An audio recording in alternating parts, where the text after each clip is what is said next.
அனைவருக்கும் மாலை வணக்கம். இந்த லீ குரூப் சிஓடி மெம்பர்ஸ் அழைப்பை ஏற்று இன்றைக்கு வருகை புரிந்திருக்கும் சீஃப் கெஸ்ட் திரு கே ஜெயச்சந்திரன் அவர்களை எங்கள் சிஓடி குரூப் சார்பாக வருக வருக என்று வரவேற்கிறோம். Before going into the welcome address, small brief intro about our group, sir. Just please bear with as.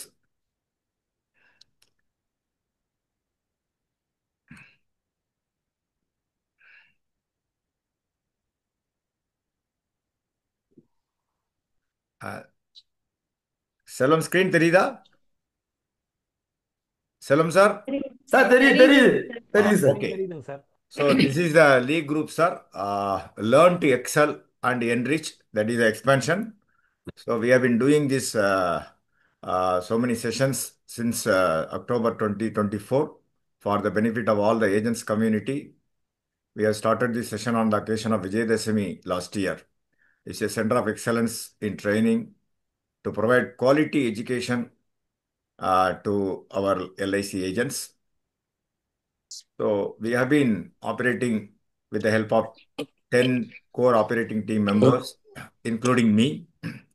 So this is our 43rd session. So these are all our pillars of support who provide excellent support on 24/7 basis. Lee Group extend a warm welcome, red carpet welcome to you, sir. Once again, we welcome you. So வள்ளுவ பிறந்தகை சொன்ன மாதிரி படிக்க படிக்கத்தான் நமக்கு நிறைய பொக்கிஷம் கிடைக்குங்கிற மாதிரி அது எங்களுக்கு ஒரு தாட் ப்ராசஸ். கல்வி ஒன்றே சிறந்த செல்வங்கிறதுக்கு இது ஒரு உதாரணம், எல்லாருக்கும் தெரியும். இது எங்களோட விஷன். எல்லா ஏஜென்சியும் நல்ல ப்ரொஃபஷனல் ஏஜென்ஸாக ஆக்கணும். எல்லா விதத்திலையும் sales, marketing, product underwriting, all related marketing skills, guidelines, new products எல்லாத்திலையும் அப் டு டேட் இருக்கணும். அப்படிங்கிறது என்ன ப்ராடக்ட் வந்தாலும் either on the day of launch or the next day we will be imparting training, sir. That is our motto. So these are all the almost 8 months over. We have conducted so many sessions. So after the sessions, we used to upload in the YouTube. In various subjects, LIC officials, in-house faculties, trainers like Selvam and me, and other faculties, branch managers, எல்லாரும் வராங்க. So இதுதான் நடத்திருக்கோம். இன்னைக்கு உங்களோட session 43rd session. Thank you so much for agreeing. Now I would request our COT member, Mr. M. Selvam, to render a welcome address, sir. Selvam, over to you. Thank you. நன்றி. அனைவருக்கும் மாலை வணக்கம். மதிப்பிற்கும் மரியாதைக்கும் உரிய நம்மளுடைய இன்றைய பயிற்சியாளர் திரு ஜெயச்சந்திரன் சார் அவர்களை பற்றிய வரவேற்புரை வழங்குவதற்கு எனக்கு அனுமதி அளித்த லீ தனித்துவமான குழுவினுடைய சிஓடி உறுப்பினர்கள் அத்தனை பேருக்கும் என்னுடைய மனமார்ந்த நன்றிகளும் பாராட்டுகளும். ஸோ சாரை பற்றி ஒரு சின்ன அறிமுக உரை. சாருடைய பேர் வந்து கே ஜெயச்சந்திரன் சார். அவர் படித்திருக்க படிப்பு ஃபெல்லோ சார்ட்டர்ட் அண்ட் ஃபைனான்சியல் பிராக்டிஸராக படிச்சிருக்காரு. எல்ஐசி முகவராக மே 1990 35 வருடங்களை நிறைவு செய்து 36வது வருடமாகி 2 மாசம் ஆச்சு. ஸோ 36வது வருடத்தில் அவர் அடியெடுத்து கொண்டு வைக்கிறார். தமிழ்நாட்டுடைய சூப்பர் ஸ்டார் யாருன்னு கேட்டா தியாகராஜ பாகவத்னு சொல்லுவோம். சவுத் ஜோனுடைய எல்ஐசி முகவர்கள்ல சவுத் ஜோன்ல சூப்பர் ஸ்டார் அப்படின்னு சொன்னா இரட்டைக்குழல் துப்பாக்கி மாதிரி சொல்லலாம். மிஸ்டர் கே ஜெயச்சந்திரன் அண்டு நினைவில் இருக்கக்கூடிய முகவர் திலகம் திரு பி சீனிவாசன். இந்த 2 பேரும் தான் ஃபர்ஸ்ட் சவுத் ஜோனுடைய கார்பரேட் கிளம்பராக இருந்தாங்க. இன்றைய சூழ்நிலையில நம்ம அவரை நினைவு செஞ்சு இவர் தான் ஃபர்ஸ்ட் தமிழ்நாட்டினுடைய, இன்னும் சொல்ல போனா தமிழ்நாடு கேரளாவுடைய முகவர்களுடைய சூப்பர் ஸ்டார் அவர் தான்.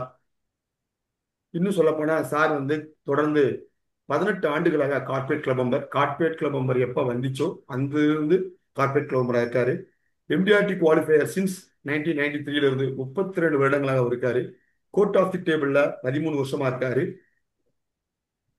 Attended in 10 MDRT annual convention different cities in USA and கனடாஸ்ல பண்ணியிருக்காரு. நம்ம எல்லாம் படிக்கிறதுக்கு எவ்வளவோ யோசனை பண்ணுவோம், செலவு பண்ணுறதுக்கு யோசி பண்ணுவோம். ஆனா அருமை நண்பர் 3 டேஸ் ப்ரோக்ராம் அட் இந்தியாவில் இந்தியா ஸ்கூல் ஆஃப் பிஸ்னஸ் ஹைதராபாத்தில் செப்டம்பர் 2012லையும் நவம்பர் 2013லையும் 3 நாள் ப்ரோக்ராம் அட்டன் பண்ணியிருக்கிறாங்க. அது மட்டும் இல்லாமல் IIM Indian institute of management அகமதாபாத்தில் டிசம்பர் 2014 மற்றும் மே 2023 இந்த 2 இதுலையுமே 3 டேஸ் ப்ரோக்ராம் அட்டன் பண்ணியிருக்கிறாங்க. இது இல்லாமல் விஸ்டடின் சுற்றி பார்த்த கண்ட்ரிகள் பார்த்தீங்கன்னா USA, Canada, UK, France, Spain, Egypt, துருக்கி, China, Dubai, Singapore, Japan, Malaysia, Thailand, Mauritius, Hong Kong, மெர்கோ, ஆஸ்திரேலியா, பாலி, ஐஸ்லாந்து.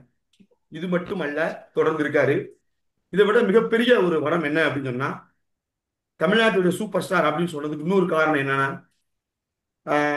இந்தியாவில் 2008ஆம் ஆண்டு இந்தியாவில் இருந்து நம்மளுடைய ஆயுள் காப்பீட்டு கம்பெனிகள் எல்லாமே வந்து $1,000,000 ரவுண்ட் டேபிள் மீட்டிங்காக கனாவில் நடைபெற்ற டொரண்டோ சிட்டியில் நடைபெற்ற அனுவல் கன்வென்ஷன்ல நம்மளுடைய இன்றைய கதாநாயகன் நம்மளுடைய இந்தியன் நேஷனல் பிளாகை ஏற்றி அவருடைய முன்னின்று பின்னாடி வந்திருக்கக்கூடிய அனைத்து எம்டிஆர்டி குவாலிஃபயர்ஸையும் கொடுத்து மிகப்பெரிய பெருமை பெற்ற ஒரு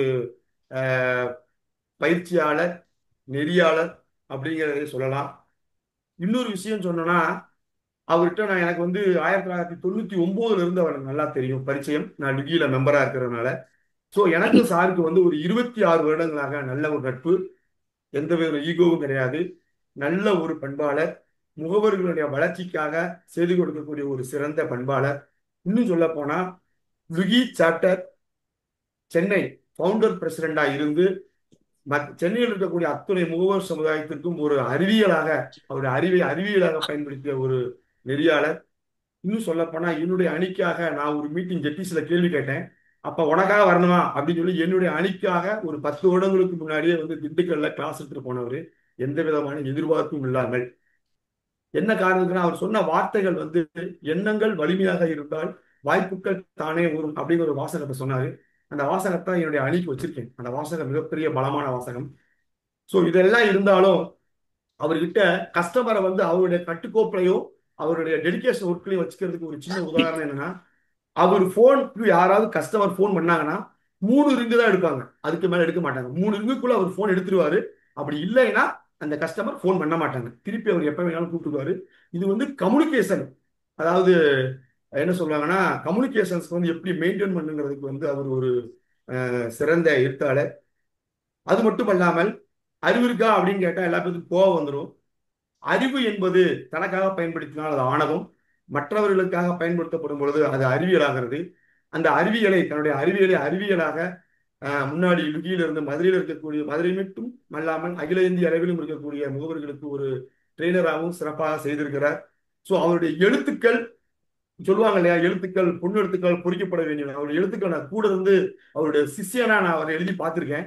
ஒரு சிறப்பான ஒரு எழுத்தாளர், நல்ல எம்ப்ளாயி அது மாதிரி ஒரு கேட்டகரிஸ் புக்ஸ் எல்லாமே போட்டிருந்தாங்க.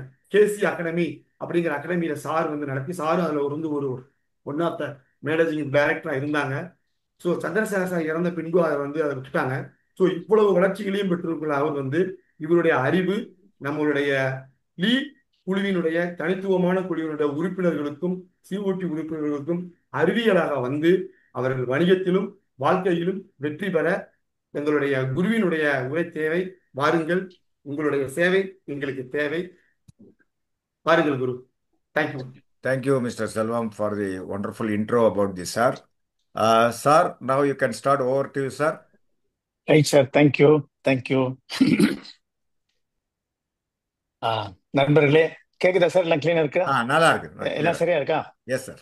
விசிபிலிட்டி, சவுண்ட் எல்லாம் சரியா இருக்கா? சரியா நல்ல இருக்கு. ரைட். வாழ்க. நண்பர்களே, உங்கள் அனைவருக்கும் என் அன்பு கலந்த வணக்கம். உங்கள் அனைவரின் எதிர்காலம் மிகச் சிறப்பாக அமைவதற்கு என்னுடைய பிரார்த்தனைகள். இந்த நேரத்துல லீ குரூப் என்ற அமைப்பை உருவாக்கி இயக்கிக் கொண்டிருக்கின்ற நண்பர்கள் அனைவருக்கும் என் மனமார்ந்த பாராட்டுக்கள். லீ குரூப்பை பத்தி நான் இப்பதான் டீட்டெயிலா பார்த்தேன், காலையில் தான் பார்த்தேன். லீ என்றுடைய meaning learn to excel and enrich. இதுக்கு என்ன மீனிங்னு பாத்தீங்கன்னா, படிப்பதன் மூலம் நம் தகுதியை வளர்த்து கொண்டு, படிப்பதன் மூலம் நம் தகுதியை உயர்த்தி கொண்டு தனித்திறமையுடன் செயலாற்றுவது என்பது அதனுடைய பொருள். ஐ ரிப்பீட், படிப்பதன் மூலம் நம் தகுதியை உயர்த்தி கொண்டு தனித்திறமையுடன் செயலாற்றுவது என்பது பொருள். அந்த அந்த உங்களுடைய இந்த தலைப்பே நல்லா சிறப்பாக இருக்குது.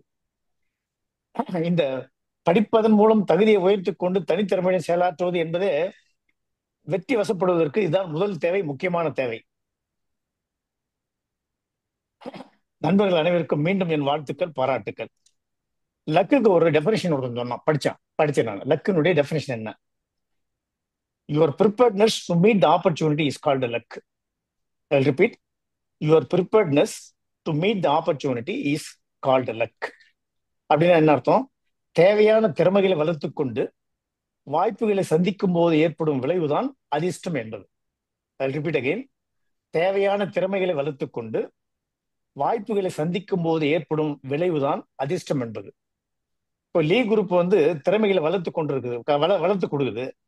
நீங்க அந்த வளர்த்து கொண்ட திறமைகளை வளர்த்து கொண்டு வாய்ப்புகளை தேடி வெற்றி பெற வேண்டுமாறு வேண்டுகிறேன், உங்களுக்காக பிரார்த்திக்கிறேன். ஒரு வெற்றியாளர்கிட்ட வெற்றிக்கு வசப்பட என்ன தேவை அப்படின்னு கேட்டாங்க. அவர் சொன்ன பதில் என்னன்னா, கிடைக்கின்ற வாய்ப்புகளை நன்றாக பயன்படுத்தி முழு திறமையுடனும் உற்சாகத்துடனும் செயல்பட்டால் வெற்றி நிச்சயம் அப்படின்னாங்க. அதாவது வெற்றி வசப்பட என்ன வேணும்? கிடைக்கின்ற வாய்ப்புகளை நன்கு பயன்படுத்தி முழு திறமையுடனும் உற்சாகத்துடனும் செயல்பட்டால் வெற்றி நிச்சயம். அதாவது அது எப்படி இருக்கணும்னா, ஒரு உதாரணம் சொன்னார். ஒரு குழந்தை மிட்டாயை சுவைத்து சாப்பிடுவது போல, ஒரு குழந்தை மிட்டாயை சுவைத்து சாப்பிடுவது போல உனக்கான வாய்ப்புகளை ரசித்து செய்தால் வெற்றியும் வளர்ச்சியும் சத்தியம். நல்லா இருக்கா? கதை இல்லை இதெல்லாம், நான் சொல்வதெல்லாம் கதை இல்லை, கற்பனை இல்லை, சத்தியம். Now I want to share you all a success story of a lady. இது எனக்கு வந்து இந்த லேடி, இந்த ஸ்டோரி வந்து எனக்கு ரொம்ப இன்ஸ்பயர் ஆனது. இது ஒரு 30 years முன்னாடி நடந்த நான் நான் அனுபவித்த கதை, நான் பார்த்து அனுபவித்த கதை இது. அந்த லேடி வந்து ஒரு 2 நிமிஷம் அந்த கதை. It's very interesting, it's relevant to this our subject. அந்த லேடி ஒரு டைப்பிஸ்டா ஒரு கம்பெனில சேர்ந்தாங்க. லேடி டைப்பிஸ்டா அந்த கம்பெனில சேர்ந்தாங்க. ஐம் டாக்கிங் அபவுட் 30 years முன்னாடி ஸ்டோரி. அந்த கம்பெனி ஒரு 1000 ஸ்கொயர் ஃபீட்ல இருக்குது. அந்த கம்பெனி முன்னாடி சேல்ஸ் டிபார்ட்மெண்ட், கடைசி பேக் சைட்ல வந்து முதலாளி உட்காந்து கேபின் இருக்கும். அதுக்கு பக்கத்துல மேனேஜர் கேபிள். இந்த அம்மா அதுக்கு பக்கத்துல டைப்பிஸ்டா உட்காந்து வேலை செய்வாங்க. ஸோ டைப்பிஸ்டா வேலை செய்யறவங்க, டைப்பிஸ்ட் வேலை இல்லைன்னா, அந்த அம்மாவுக்கு தேவையான டைப்பிஸ்ட் ஒர்க் இல்லைன்னா, தானா முன் வந்து சேல்ஸ் டிபார்ட்மெண்ட்ல வந்து நின்றுக்கிட்டு அவங்கள கூட ஹெல்ப் பண்ணிக்கின்னு அவங்க எப்படி வேலை பண்றாங்கன்னு பார்த்துக்கிட்டு அவங்களுக்கு அப்பப்போ ஹெல்ப் பண்ணிட்டு இருந்தாங்க. ஒரு வருஷம் பொறுத்து முதலாளி பார்த்தாரு, ஸோ இந்த பொண்ணு நல்லா சேல்ஸ் டிபார்ட்மெண்ட் பண்ணுது, நல்லா பண்றாரு, என் டைப்பிஸ்ட் இதெல்லாம் வந்து ப்ரொமோஷன் ஆகிட்டாரு. ஸோ இவ சேல்ஸ் சூப்பரா வேலை பண்ண ஆரம்பிச்சா. ஸோ சேல்ஸ் டிபார்ட்மெண்ட்ல லேடி இருந்தால் எல்லாருக்குமே வந்து ஈவன் இன்க்ளூடிங் கஸ்டமருக்கும் யூஸ்ஃபுல்லா இருக்கும், ரொம்ப விரும்புவாங்க. முதலாளிக்கும் வந்து சேல்ஸ் டிபார்ட்மெண்ட்ல எஃபிஷியன்ட் ஆள் வேணும்ன்றதுக்காக இவ்வளவு தூக்கி போட்டாருங்க. ஸோ இவளுக்கு என்ன லாபம்? இவளுக்கு ஒரு ப்ரொமோஷன் கிடைச்சது. முதலாளிக்கு என்னது? நல்ல ஒரு சேல்ஸ்மேன் கிடைச்சாங்க. கஸ்டமருக்கு என்ன கிடைச்சது? ஒரு நல்ல பண்புள்ள, ஒரு நல்ல விளக்கமா பொறுமையா சேல் பண்ற ஒரு ஒரு ஒரு ஒரு ஒரு ஒரு ஒரு என்னது ஒரு சேல்ஸ்மேன் கிடைச்சாங்க. ஸோ எல்லாருக்கும் பலனா இருந்தது. இந்த அம்மா சேல்ஸ் டிபார்ட்மெண்ட்ல சேல்ஸ்மான வேலை பண்ணிட்டு இருக்கும்போது டைம் இல்லாத ஃப்ரீயா இருக்கிற நேரத்துல என்ன பண்ணுவாங்க, மேனேஜர் கிட்ட போய் உட்காந்துப்பாங்க வாலண்டரியா. அவர்கிட்ட ஹெல்ப் பண்ணிக்கின்னா அவர்கிட்ட வேலையை கத்துப்பாங்க. இது 3 வருஷம் அப்படியே இருந்தது. 4 வருஷத்துக்குள்ள அவர் ஒரு நாள் ரிசைன் பண்ணிட்டு போனாரு. என்ன பண்ண, முதலாளி பார்த்தாரு, இந்த அம்மா மேனேஜர் ஆகிட்டாரு. ஸோ அந்த அம்மா சேல்ஸ் டைப்பிஸ்டா வந்தாங்க. She is a very good typist. Then she become as a saleswoman. She has become successful sales woman prove பண்ணாங்க. தென் மேனேஜராகவும் ப்ரூவ் பண்ணிட்டாங்க. ஸோ டைப்பிஸ்டா ஜாயின் பண்ணதுல ஒரு 7 வருஷத்துக்குள்ள ஷி பிகம் ஏ மேனேஜர். அது எப்படி முடிஞ்சது? அது முடியறதுக்கு என்ன காரணம்? என்ன காரணம்? அந்த அம்மா அந்த தொழிலை வந்து நேசிச்சிருக்காங்க. தொழிலை ரொம்ப நேசிச்சிருக்கிறாங்க. முயற்சி, உழைப்பு, அர்ப்பணிப்பு, நம்பிக்கை, தொடர்ந்து தேவையான திறமைகளை கற்று பயன்படுத்துதல் என்பன அவரின் வெற்றிக்கான காரணங்கள். இந்த வேலையை எல்லாரும் பண்ண முடியும்ல? அப்ப எல்லாரும் பண்ணா எல்லாரும் ஜெயிக்க முடியும்ல? இதான் காரணம், வேற ஒண்ணுமே கிடையாது. பலர் ஆகிறதுக்கு காரணம் உழைப்பார் சிலர், உழைப்பு என்னது, உழைப்பாளர் சிலர். வள்ளுவர் சொல்றது குறள் என்னன்னா, வேண்டாம் சில பேர் வந்து ஏழையா இருக்கான் அப்படின்னா அத வாய்ப்பை சரியா பயன்படுத்தல, சரியா உழைக்கல, தியாகத்தோடு உழைக்கல, அர்ப்பணிப்போடு வேலை செய்யல, அதனால வந்து வளரல அப்படின்னு சொல்றோம். ஸோ இந்த இந்த கதையில வந்து ரொம்ப வெரி இன்ட்ரெஸ்டிங். என்ன முயற்சி, உழைப்பு, அர்ப்பணிப்பு, நம்பிக்கை, நமக்கு என்ன வாய்ப்பு கிடைக்குதோ அந்த வாய்ப்புல இதெல்லாம் கொடுத்தோம் அப்படின்னு சொன்னா எவ்ரிபடி கேன் குரோ. அதுல எந்த விதமான இதுவும் இல்லை. இது வந்து பெரிய யாருக்கு தனிப்பட்ட சொத்து கிடையாது, யாராலையும் முடியாது கிடையாது, எல்லாராலையும் முடியக்கூடிய காரணங்கள் தான். ஸோ எந்த நமக்கு கிடைக்கிற வாய்ப்பு, இப்ப நம்ம என்ன எந்த தொழில் இருக்கோம், இந்த ஏஜென்சி முகவாண்மை தொழில இருக்கோம். இந்த தொழில்ல அவர் சொன்ன அதே தியரியை நம்மளாலையும் அப்ளை பண்ண முடியும். அப்ளை பண்ணா ஜெயிக்க முடியும். நான் ஜெயிச்சேன், அப்படிதான் ஜெயிச்சவங்க எல்லாம் அப்படிதான் காரணம். இது ஒரு சிம்பிள் தியரி, வேற ஒண்ணும் கிடையாது. ஜெயிக்கிற லெவல் வித்தியாசம் இருக்கலாம், ஆனா எல்லாரும் வளர்ச்சி அடைய முடியும், எல்லாரும் ஜெயிக்க முடியும். அதுல எந்த விதமான டவுட்டும் யாருக்கும் இருக்காதுன்னு நினைக்கிறேன் நான். ஒருத்தர் சொன்னா, ஒரு ஒரு கவிஞன் சொன்னான், நீ யாராக இருந்தாலும் உழைப்பால் திறமையால் வெற்றி பெற முடியும். ஒரு செயலை பேரார்வத்துடனும் அர்ப்பணிப்புடனும் செய்யும் போது நீ வளர்ச்சி பெற்றிருக்கிறாய். நீ யாராக இருந்தாலும் உழைப்பால் திறமையால் வெற்றி பெற முடியும். இது ஒண்ணு. ரெண்டாவது பாயிண்ட், ஒரு செயலை பேரார்வத்துடனும் அர்ப்பணிப்புடனும் செய்யும் போது நீ வளர்ச்சி பெற்றுக் கொண்டிருக்கிறாய். சிம்பிள் தியரி, வேற ஒண்ணும் இல்லை. வெற்றி வசப்படுறதுக்கு ஒரு வேற வழி ஒன்னே இல்லை. இதுதான் விஷயம். வாய்ப்பை பயன்படுத்தணும். ஈவன் ஒரு வீட்டை பெருக்கிற வேலை செய்தா கூட, நான் பெருக்கி முடிச்சுட்டு போன பிறகு வந்து இங்க கை வச்சு இங்க குப்பை சொல்லக்கூடாது. இதை விட பெஸ்டா யாரும் பெருக்க கூடாது, பெருக்க முடியாது அப்படிங்கிற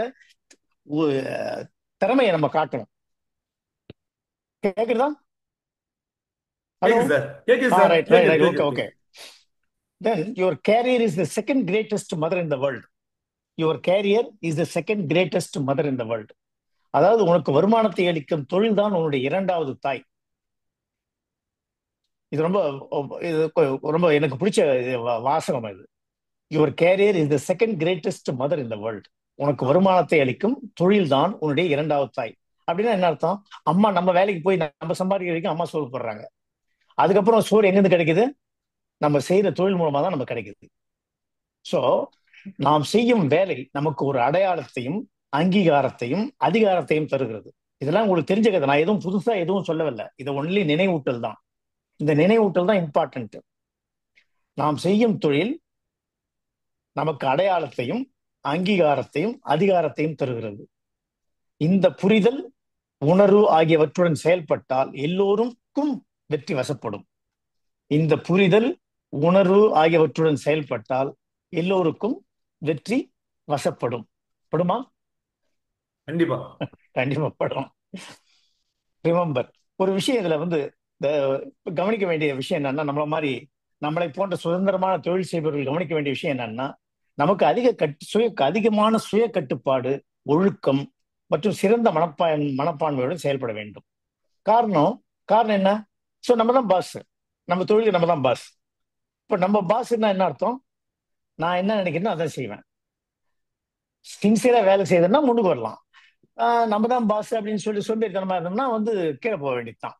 ஸோ அதனால for success you have to follow certain discipline. வெற்றிக்கு என்ன பண்ணணும்? ஒரு சர்டன் டிசிப்ளின் ஃபாலோ பண்ணணும். That is time for everything on time. அதாவது தேவையானவைகளுக்கெல்லாம் நேரத்தை ஒதுக்க வேண்டும்.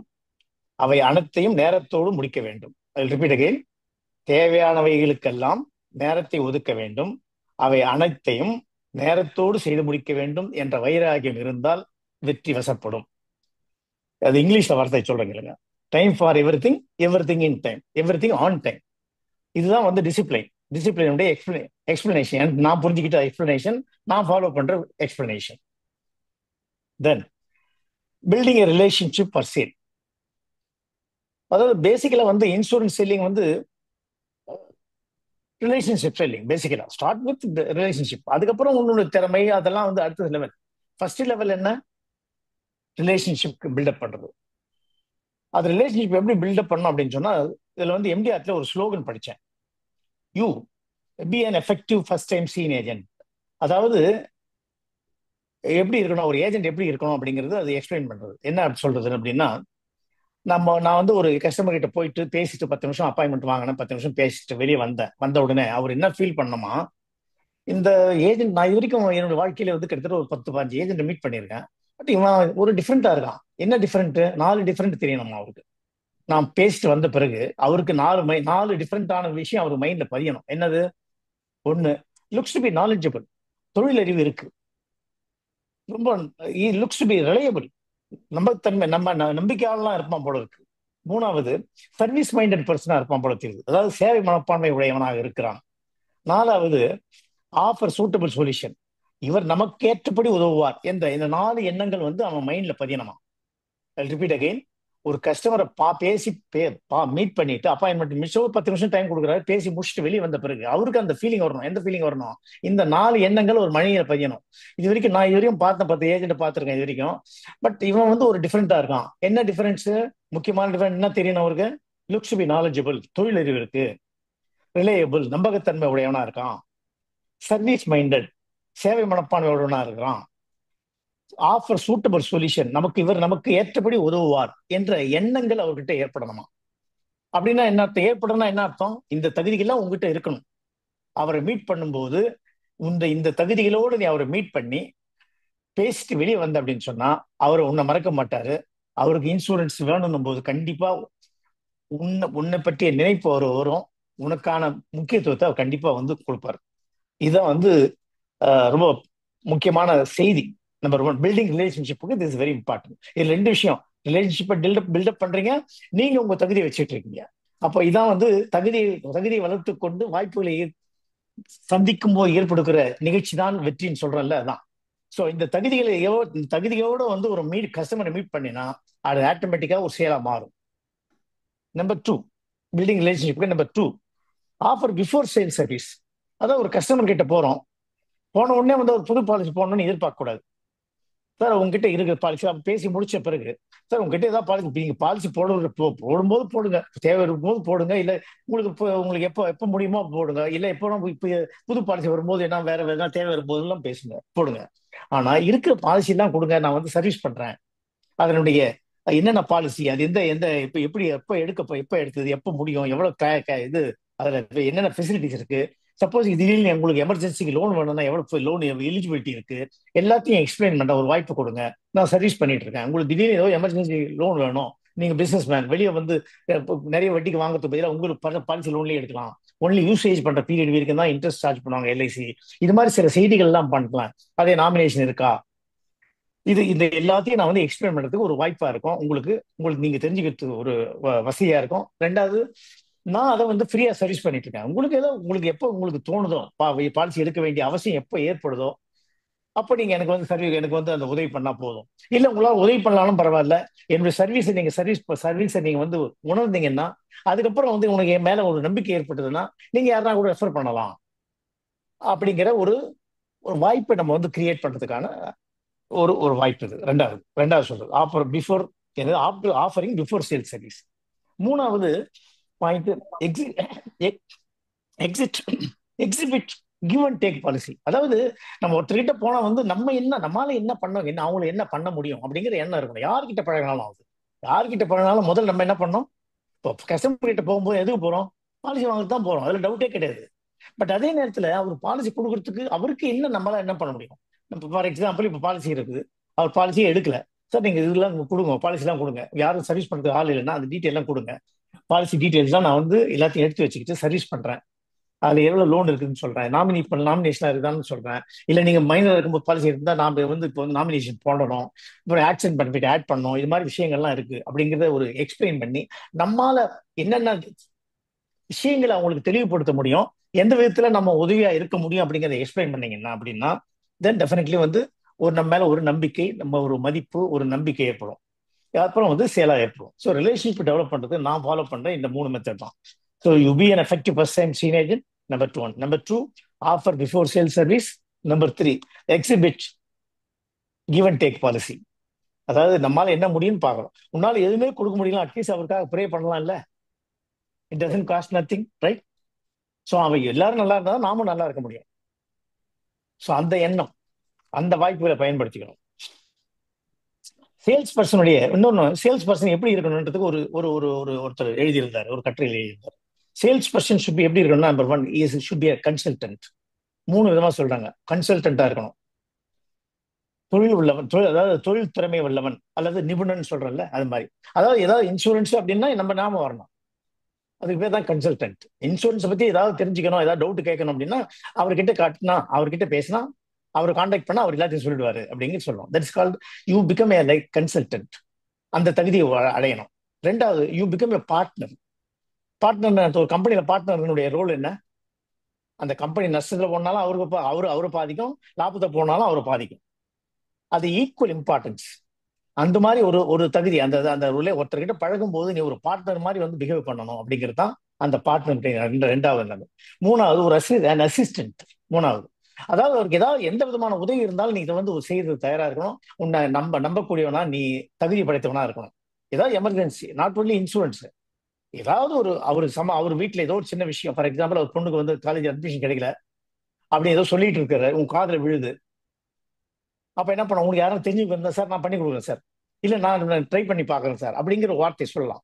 அது மாதிரி அவருக்கு எந்த விதத்துல எல்லாம் வந்து நாட் ஓன்லி ஒரு ஒரு ஏதாவது ஒரு கஸ்டமர் கிட்ட போன பிறகு நம்மால என்ன உதவி அவருக்கு பண்ண முடியும், நம்மால என்னெல்லாம் பண்ண முடியும். ஒரு நம்ம ஃப்ரெண்டுக்கு ஹெல்ப் பண்ற மாதிரி தான். நம்ம உயிர் தோழன்னு சொல்றோம்ல, உயிர் தோழன் என்ன பண்றோம், எல்லாத்தையும் பண்றோம், எல்லாம் பண்றோம்.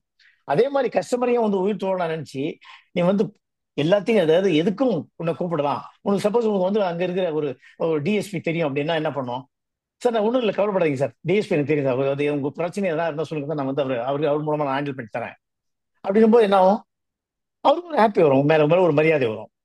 ஸோ இது வந்து இமேஜ் பில்டிங் மட்டும் இல்லை, அந்த அந்த சின்சியாரிட்டியும் காமிக்கணும். ரெண்டு விஷயம், உன்னுடைய இமேஜ் பில்ட் பண்ணிக்கிற, ரெண்டாவது நீ வந்து அவருக்கு வந்து ஏதோ ஒரு விதத்துல நாட் ஓன்லி as an ஏஜென்டா உதவியா யூஸ்ஃபுல்லா இல்லை, other than as an agent you are helping person அப்படிங்கிறத என்ன உருவாகும். So repeat again, number 1 consultant, you be a consultant, you be a partner, you be an assistant. இந்த ரோலை நீங்க பண்ணீங்க அப்படின்னா so you will grow, you will be liked by people. So இந்த அவங்க லைக் பண்ணும்போது என்ன ஆகுது, so you will be the person for insurance selling. This is how you have to develop. Then இலக்கினுடைய அவசியம் என்ன, இலக்கு ஏன் வேணும், இலக்குன்றது அவசியம் என்ன, இலக்கு இல்லைன்னா ஒன்றும். இலக்கு வந்து முதல்ல இலக்கு ஏன் ஏன் வேணும் அப்படின்னா, நான் யாராக எவ்வாறாக அறியப்பட வேண்டும் என்பதற்கு உதவும். நான் யாராக எவ்வாறாக அறியப்பட வேண்டும் என்பதற்கு இலக்கு உதவும். ரெண்டாவது, இலக்கு வைக்கும் போது, இலக்கோடு செய்யும் போது, ஒரு வேலையை செய்யும் போது ஒற்றை சிந்தனையுடன் செய்கிறாய், ஒற்றை சிந்தனையுடனும் தீவிரமான செயல்பாடுகளுடன் செயலாற்றும் போது அது வெற்றி பெற்று தருகிறது. அதான் இலக்கு. இலக்குன்னா என்ன, ஏதோ ஒரு ஒற்றை குறிக்கோளோடு நீங்க வந்து செயல்படுற, நான் எம்டிஆர்டி ஆகணும் அப்படிங்கிறது ஒரு ஏஜென்டுடைய குறிக்கோள், ஒரு இலக்கு. அப்போ அந்த அதை அடைஞ்சு தேரணும் அப்படிங்கிற சீரியஸ்னஸ் இருந்து அப்படின்னா அது என்ன பண்ணுவீங்க, அதுக்காக அதை பற்றியே சிந்திப்பீங்க. அதாவது வெற்றிக்கு அடிப்படை அதை பற்றிய சிந்தனை, அதற்கேற்ப உழைப்பு. அது மாதிரி அந்த இலக்குன்னு ஒண்ணு இருந்து அப்படின்னு சொன்னா அந்த இலக்கை நோக்கி வெற்றி அடைவதற்கு, அந்த இலக்கை அடைவதற்கு அதுக்கான தகுதியை வளர்த்துக் கொள்வாய், அதற்காக கடுமையாக உழைப்பாய். அது டயர்ட் ஆக மாட்டோம், காரணம் சொல்ல மாட்டோம். ஸோ தகுதியை வளர்த்துக் கொள்வோம், உழைப்பை தருவோம், வெற்றியை அடைவோம். அதான் இலக்கினுடைய இம்பார்ட்டன்ஸ் என்னை பொறுத்த வரைக்கும். இலக்கு இல்லாத வாழ்க்கை ஒரு வாழ்க்கையே அல்ல, அது ஒரு இருத்தல் மட்டுமே. அதற்காக நாம் படைக்கப்படவில்லை. சாப்பிட்டு தூங்குறது பேர் மனுஷனா இல்லை. மனுஷன்றது வந்து ஒரு இலக்கோடு வாழணும், வளர்ச்சி அடையணும். அதுதான் வந்து வாழ்க்கை, மனிதனுடைய தத்துவம், மனிதனுடைய இலட்சியமா இருக்கணும். ஏதோ வந்தோம், தூங்கும்போது தூங்குறோம், சாப்பிடும்போது சாப்பிட்றோம், முடிஞ்சா எழுந்துக்கிறோம், உட்காந்து செய்யும்போது ஏதோ நினைக்கிறோன்றது கூடாது. நமக்குன்னு ஒரு லட்சியத்தோடு ஒரு பயணிக்கணும், லட்சியத்தோடு வந்து வாழ்க்கையை நடத்தணும். நமக்கு அடுத்த 5 வருஷத்துல நம்ம எதை அடையணும், 10 வருஷத்துல எதை அடையணும் அப்படிங்கிற ஒரு லட்சியத்தை ஒரு ஃபிக்ஸ் பண்ணிட்டு அதுக்கான வந்து முயற்சிகளை பண்ணும்போது கண்டிப்பா லட்சியத்தை அடைவாய். அதனால் நீ வந்து வெற்றி பெறுவாய். உன்னுடைய குடும்பம் வந்து நல்ல ஒரு வசதியான வாழ்க்கையை வாழ்வதற்கு சாதகமாக அமையும். எதுவும் சாத்தியம் என்று நீங்கள் நம்பும்போதுதான் அதற்கான மனமும் உடலும் தயாராகும். முதல்ல நம்மளை நம்பணும். எதுவும் சாத்தியம் என்று நீங்கள் நம்பும் போதுதான் அதற்கான மனமும் உடலும் தயாராகும். அதனால முதல்ல நம்பணும், நம்மளை நம்பணும், இலக்க வச்சுக்கணும், அதை நம்பணும். அதற்காக முயற்சி பண்ணும்போது மனமும் ஹெல்ப் பண்ணும், உடலும் தயாராகும். கேக்குறது இல்லையா? கேக்குது சார். Right, okay okay. சில நேரத்தில் ஸ்கிரீன் போயிடு, அதனால எனக்கு டவுட் வருது. இல்ல கரெக்டா very good, right, okay. So be with the successful people. ஏன்டா வெற்றியாளர்களோட ஏன் இருக்கணும் அப்படின்னா, because top 5 of your friends average income will be your income. அதாவது வெற்றியாளர்களோட ஏன் இருக்கணும் அப்படின்றதுக்கு காரணம் சொல்றாங்க. காரணம் என்னன்னா, இது ஸ்டாட்டிஸ்டிக்ஸ் சொல்லுது. நீங்க பழகுற டாப் 5 பேர், உங்ககிட்ட ஒரு 10 ஏஜென்ட் இருக்காங்கன்னு வச்சுக்கோங்க, அதுல டாப் 5 ஏஜென்ட் இருக்காங்களா, அவங்களுடைய ஆவரேஜ் இன்கம் வந்து உன்னுடைய இன்கமா மாறும் அப்படிங்கிறாங்க. அதனாலதான் you must be with successful people அப்படிங்கிறது. அவங்களுடைய கல்ச்சர், அவங்களுடைய பழக்க வழக்கங்கள் உங்களை தொற்றிக்கொண்டு நீங்களும் அவர்களைப் போல முன்னேறதுக்கான ஒரு வாய்ப்பா மாறும் அது. So always be with the successful people. தேவை எல்லோருக்கும் இருக்கிறது, ஆனால் தேவை இருக்கிற எல்லோரும் கண்டடைவதில்லை. தேவை எல்லோருக்கும் இருக்கிறது, ஆனால் தேவை இருக்கிற எல்லோரும் கண்டடைவதில்லை. தேடல் யாருக்கு இருக்கிறதோ அவர்கள் தான் கண்டடைகிறார்கள், வெற்றி பெறுகிறார்கள்.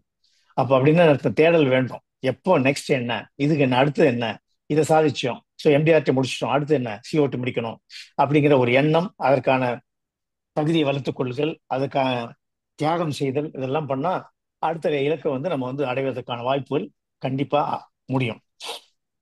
Ideal segment for more sales. நான் பழகுற மெத்தட் இது. Business people. பிசினஸ் பீப்புள்ல நீங்க வந்து பெரிய சேல்ஸ் வரும், ரொம்ப பிரச்சனைகள்லாம் இருக்காது அங்க. பாலிசி, பெரிய பாலிசி விற்கலாம். Number 1 business segment. Number 2 referral method. இது 2. மூணாவது, இந்த பிஸியா இருக்கிறவங்க கிட்ட வந்து பாலிசி விற்கிறது. ஏன்னா பிஸியா இருக்கிறவங்க என்ன அர்த்தம், நீங்க என்ன சொல்றதுன்னு கேட்பான், உன்னையே டிபெண்ட் பண்ணுவான். நீ டிபெண்ட் பண்ணும்போது என்ன ஆகும், உனக்கு உனக்கு வந்து அதிகமா சேல்ஸ் பண்ண முடியும். ஏன்னா அவனுக்கு வேலை, இதெல்லாம் கேள்வி கேட்கறதுக்குலாம் நேரம் கிடையாது. அது மாதிரி ஆள்கிட்ட போகும்போது உன்னுடைய சின்சியரிட்டி பார்த்துட்டு உங்ககிட்ட வந்து எல்லா பொறுப்பையும் கொடுத்துருவான், உனக்கு நிறைய ரெஃபரன்ஸ் கூட கொடுப்பான். So business people, reference method, serving busy people, இது வந்து it will give you more sales. So use the opportunity to grow with customers. அதாவது இன்னைக்கு உங்களுக்கு ஒரு 100 பேர் கஸ்டமர் இருக்காங்க அப்படின்னா, ஒவ்வொரு பீரியட் ஆஃப் அபவுட் 7 to 10 இயர்ஸ்க்குள்ள அந்த 100 பேர்ல யாரோ 10 பேர் பணக்காரர் ஆவாங்க, யாரோ ஒரு 10 பேர் பணக்காரர் ஆவாங்க. அதனால எனக்கு என்ன லாபம், நான் பெரிய பாலிசி விற்கலாம். பெரிய பாலிசி விற்றா என்ன ஆகும், நிறைய கமிஷன் வரும். ஸோ இன்னைக்கு வந்து நான் வந்து ரிச்சா இருக்கிறேன் அப்படின்னு, ரிச் ஆகணும் அப்படின்னு சொன்னா, நான் வசதியா இருக்கிறேன் அப்படின்னா, அதுக்கு காரணம் என்னுடைய கஸ்டமர் தேவ குரோன். அவங்க என்னுடைய கஸ்டமர்லாம் பணக்காரனாங்கன்னா நான் பணக்காரன் ஆயிட்டேன். இது கதை இல்லை, சத்தியம். அதாவது ஒரு ஒரு சின்ன உதாரணம் சொல்லலாம் அப்படின்னு சொன்னா, ஒரு ஒரு ஒரு சின்ன ஒரு டிரான்ஸ்போர்ட் கம்பெனில ஒரு ஒரு மேனேஜரை வேலை செய்யிருந்தார். அவருக்கு வந்து சின்ன பாலிசி தான் வித்து, அப்போ அந்த நான் சொல்ற ஒரு 25 வருஷத்துக்கு முன்னாடி. அவர் ஓவர் பீரியட் ஆஃப் 10 இயர்ஸ் வந்து கம்பெனி விட்டுட்டு வேற கம்பெனிக்கு போயிட்டு ஒரு ஒரு ஒரு பெரிய கம்பெனி ஜாயின் பண்ணி ஜெனரல் மேனேஜர் ஆகி, ஸோ அவருடைய லெவல் இப்போ ஒரு 15 வருஷம் 20 வருஷத்துக்குள்ள பெரிய பெரிய மாற்றங்கள் ஏற்பட்டு வச்சு. அதனால வந்து சின்ன பாலிசி வித்துல போயிட்டு கிட்டத்தட்ட 1,50,000 ரூபாய் 1,50,00,000 ரூபாய், அதாவது கிட்டத்தட்ட 12 லட்சம் ரூபாய் பிரீமியம் வாங்கிட்டு இருக்கேன் நான். ஸோ அதனால வந்து சக்சஸ்ஃபுல், அதாவது ஒரு கஸ்டமர் யார் வராங்களோ அவங்க வந்து நம்ம நம்ம நம்ம யாருக்கெல்லாம் பாலிசி விற்கிறோமோ அவங்கள சர்வீஸ் பண்ணிட்டு இருக்கும்போது, இப்போ சீரியஸா சர்வீஸ் பண்ணோம்னா, அவங்க விரும்புற மாதிரி நம்ம சர்வீஸ் பண்ணி அவங்கள தக்க வைத்துக் கொண்டால், ஒவ்வொரு வருஷமும் நம்ம எக்ஸிஸ்டிங் கஸ்டமர் மூலமாகவே ஒரு 60% வருஷத்துல செய்யக்கூடிய பிசினஸ்ல கிட்டத்தட்ட 60% பிசினஸ் அவங்க மூலமாவே வரும். ஒரு 20% ஆஃப் பிசினஸ் அவங்க ரெஃபர் பண்ற கஸ்டமர் மூலமா நம்ம வந்து 20% ஆஃப் பிசினஸ் வாங்க முடியும். மீதி 20% தான் வந்து கிட்டத்தட்ட வந்து நம்ம வந்து புதுசா வந்து கிரியேட் பண்ற மாதிரி இருக்க வேண்டி இருக்கும். General, I talk about general theory. இது ஆளுக்கு ஆளு மாறுபடும், ஒருத்தருக்கு ஒருத்தருக்கு வேறு வேறு மாறுபடும், வருஷம் மாறுபடும். இப்போ எனக்கே வந்து இது வந்து நிரந்தரம் கிடையாது. போன வருஷம் 40% வந்திருக்கலாம், இந்த வருஷம் 50% வந்திருக்கலாம், அடுத்த வருஷம் 60% வந்திருக்கலாம். ஸோ மொத்தத்தில் என்ன சொல்ல வரேன் என்னன்னா, கஸ்டமரை ரீட்டைன் பண்ணும்போது அவங்க மூலமாவே கிட்டத்தட்ட ஒரு 50 to 60% எக்ஸிஸ்டிங் கஸ்டமரே கொடுத்துட்டு போயிடுவாங்க. ஸோ அதனால retention of customer is very very important. இது வரைக்கும் ஏதாவது கேள்வி இருக்கா, சொல்லுங்க. Sir, if you don't mind கேள்வி கடைசியில் வச்சுக்கலாமா எப்படி? சரி, okay okay okay, fine fine. இல்ல உங்களுக்கு இன்டரப்ஷன் ஆகுறாங்கன்னு சொல்ல வரேன். இல்ல இல்ல இது நிரப்புற இந்த கேள்வி என்ன, அடுத்து வேணா போலாம், கேட்கறதா கேட்கட்டும், அதெல்லாம் எனக்கு தப்பு ஒண்ணு கிடையாது. ஏன்னா அதுல இருந்து எக்ஸ்பிளைன் பண்றதா நிறைய இருந்ததுன்னா வாய்ப்பு இருந்தா அப்படின்னு பண்ணிக்கலாம், ஒன்றும் ப்ராப்ளம் இல்லை. ஓகே நண்பர்களே, உங்க ஹேண்ட் ரைஸ் உங்க பண்ணுங்க. சிஸ்டர் என்ன பாருங்க, உங்க சிஸ்டர் என்ன பாருங்க, ஒன்றும் ப்ராப்ளம் இல்லை. சரி, then you You- continue, sir. We will open the question and Ah, session after no, your. no, you go by your system. Because I don't சரி want to change anything. சரி நான் sir, எது நீங்க சொல்ல வரேன், ஏதாவது நான் என்ன எதுக்கு இந்த கேள்வி கேட்டேன் அப்படின்னா, சப்போஸ் சில விஷயங்கள் கேள்வி கேட்கும்போது நிறைய அது மூலமா நிறைய டெவலப் ஆகிறதுக்கான வாய்ப்புகள் இருக்கும். சரி கேள்விக்கு பதில் சொல்றதுதான் முக்கியம். நான் எனக்கு சொல்ல வேண்டியது முக்கியமானது சொல்லியாச்சு. ஸோ கேள்வி கேட்கும்போது அதுக்கு தட் வில் ஹேவ் மோர் மீனிங்ஃபுல்லா இருக்கும்னு நான் நினைக்கிறேன் சில நேரத்துல. சரி, இப்போ பண்ணிக்கலாமா? ஒன்றும் ப்ராப்ளம் இல்லை சார். கேட்டு கேட்டு பாருங்க, வேண்டாம். நண்பர்களே, நான் இப்போ வந்து அப்புறம் கடைசியில ஒரு 15 நிமிஷம் நான் மீதி க்ளோஸ் பண்ணிக்கிறேன், ஒன்றும் ப்ராப்ளம். சரி sir, no right. Problem, no problem. One by ஒன்னா ஹேண்ட் ரைஸ் பண்ணுங்க. ஆ, நம்ம கோர்ஸ் அலோவ் பண்ணுவாங்க. நண்பர்களே, சார் வந்து ஆப்பர்ச்சுனிட்டி கொடுத்துருக்கார். You can raise your hand and talk. Sir நீங்க மியூட் பண்ணிருக்கீங்க, அன்மியூட் பண்ணிக்கிங்க. மியூட். ஓகே. எஸ் எஸ் வந்தாச்சு. வெயிட் பண்ணு, எப்படி தானே நண்பர்களே, தெரியல. ஹேண்ட் ரைஸ் பண்ணலையா யாரும்? சூப்பர். எல்லாரும் என்ன? Jayaprakash sir.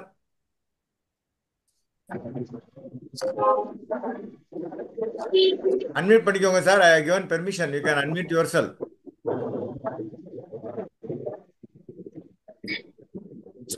Jayaprakash sir. Sir வணக்கம். வணக்கம், சொல்லுங்க. சார் வணக்கம். பேசுங்க சார். சொல்லுங்க.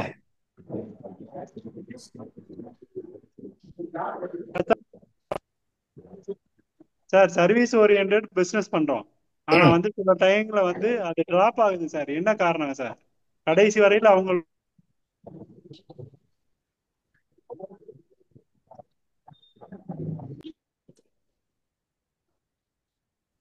சார் உங்க பேக் சார் வாய்ஸ் பிரேக் ஆகுது சார்.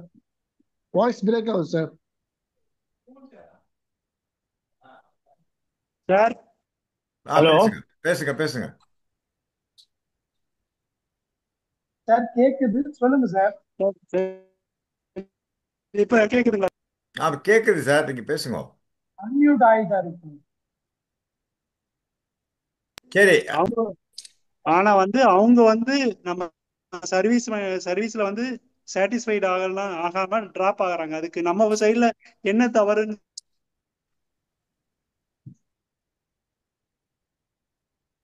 அவர் கேட்கறது வந்து சர்வீஸ் பண்றோம், பட் அவர் சர்வீஸ்ல வந்து சாட்டிஸ்ஃபை ஆகாம டிராப் ஆகுறாங்க அப்படிங்கிறாரு. அதுக்கு என்ன கேக்குறாரு? What is your advice for that? Advice. அதான் அவரே பதில் சொல்லிட்டாரு, பட் இருந்தாலும் ஒண்ணும் பண்ண முடியாது. அவர் தான் ரிவ்யூ பண்ணணும். அது எப்படி நம்ம எப்படி வெளியே அவுட் சைடா இருந்தாலும் எப்படி சொல்ல முடியும்? அவரை பத்தி ஏதாவது விஷயம் சொன்னா சொல்ல முடியும், இது ஒண்ணும் சொல்ல முடியாது. அவரே ரிவ்யூ பண்ண சொல்லுங்க, ரிவ்யூ பண்ணி பார்க்க சொல்லுங்க. இது ஒண்ணும் வேற யாரும் ஒன்றும் சொல்ல முடியாது. ஓகே. வெங்கடாச்சலம் சார், அன்மியூட் பண்ணிக்கோங்க சார். ஓகே, சரி. ஜெயக்குமார் சார், அன்மியூட் பண்ணிக்கோங்க. ஜெயக்குமார், ஐயோ, அன்மியூட் பண்ணிக்கோங்க சார். சார் வணக்கம் சார். வணக்கம், சொல்லுங்க. சிவகங்கை பிராஞ்சில இருந்து ஜெயக்குமார் சார். சாரோட சொல்லுங்க. ஈடுபாடான உழைப்புன்றது வந்து சார் சொன்னதை கேட்டதும் ஒரு உண்மையிலே ஒரு நம்மளுக்குள்ளதான் இருக்கு அப்படிங்கறத உணர்த்துறது மாதிரி ரொம்ப சிறப்பான கருத்து சார். ரொம்ப Okay. சந்தோஷமா ஒரு புத்துணர்வு கிடைச்சது மாதிரி உணர்றேன் சார். Very ரொம்ப good. நன்றி சார்.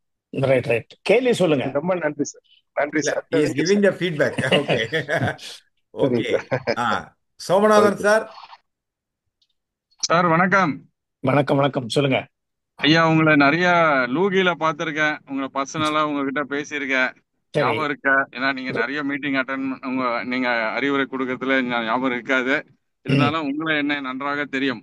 சரி. அதாவது மோடியை என்ன நன்றாக தெரியும், மோடி என்ன எனக்கு தெரியாதுன்னு சொல்லுவாங்க. அந்த மாதிரி உங்களை எல்லாருக்கும் தெரியும். ஆனால் நீங்கள் எத்தனை பேருக்கு தெரியாது.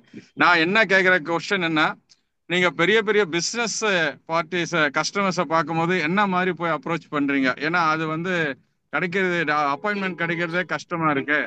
நீங்க என்ன மாதிரி டீல் பண்றீங்க? உங்களுடைய பேஸ் எப்படி அவங்களை அப்ரோச் பண்றதுக்கு உங்களுக்கு எந்த மாதிரி உதவுது, எந்த மாதிரி போறீங்கன்னு கொஞ்சம் அட்வைஸ் பண்ணி சொன்னீங்கன்னா நாங்களும் அதை ஃபாலோ பண்ணி பெரிய கஸ்டமர் அணுகிறதுக்கு ஈஸியா இருக்கும். இதெல்லாம் வந்து மந்திரத்துல மாங்காய் உடைக்கிற வேலை இல்லை. இதெல்லாம் இதெல்லாம் படிப்படியா தான் போகணும். இது வந்து ஒரே நேரத்துல பிடிக்குது அது மாதிரி இருந்தா வந்து எல்லாரும் பண்ணிட்டு போயிட்டே இருக்கலாமே. இதெல்லாம் வந்து நமக்குன்னு ஒரு எய்ம் இருக்கணும். ஃபார் எக்ஸாம்பிள் ஒரு சின்ன வழி மட்டும் சொல்றேன் கேளுங்க. ஒரு இது நல்ல கேள்வி. இந்த கேள்வி ஏதாவது ஒரு பதில் சொல்ற சூட்டபிள் ஆகுதான்னு பாருங்க. முடியும் சூட்டபிள் ஆகும்னு நினைக்கிறேன். ஓகே. இது நடந்த உண்மை. பாம்பேல எம்டிஆர்டி மீட்டிங் நடந்தது. ஓகே. அது ஒரு டெவலப்மெண்ட் ஆஃபீஸர் என்ன பண்ணாரு, ஒரு 1 இயர் ஏஜென்ட் நீ போய் அதுல அட்டன் பண்ற அப்படின்னாரு. அவன் சொன்னா, நான் சார் 1 இயர் தான் ஆச்சு, நானே 10 பாதிக்கு தான் வித்து போன வருஷம் வித்தேன், என்ன போய் நீ போய் எம்டிஆர்டி மீட்டிங்ல போய் அட்டன் பண்ண சொன்னீங்களே சார் அப்படின்னு அவன் கேட்டான். டேய் நான் சொல்றேன் நீ போய் அட்டன் பண்ற அப்படின்னாரு. அவன் போய் வேற வழி இல்லைன்னு சொல்லி அவன் போய் அட்டன் பண்ணான். கிட்டத்தட்ட ஒரு 45-50 பேர் அட்டன் பண்ணாங்க. அதுல இவன் ஒருத்தன் கடைசியில உட்காந்துன்னு கேட்டுட்டு இருந்தான்.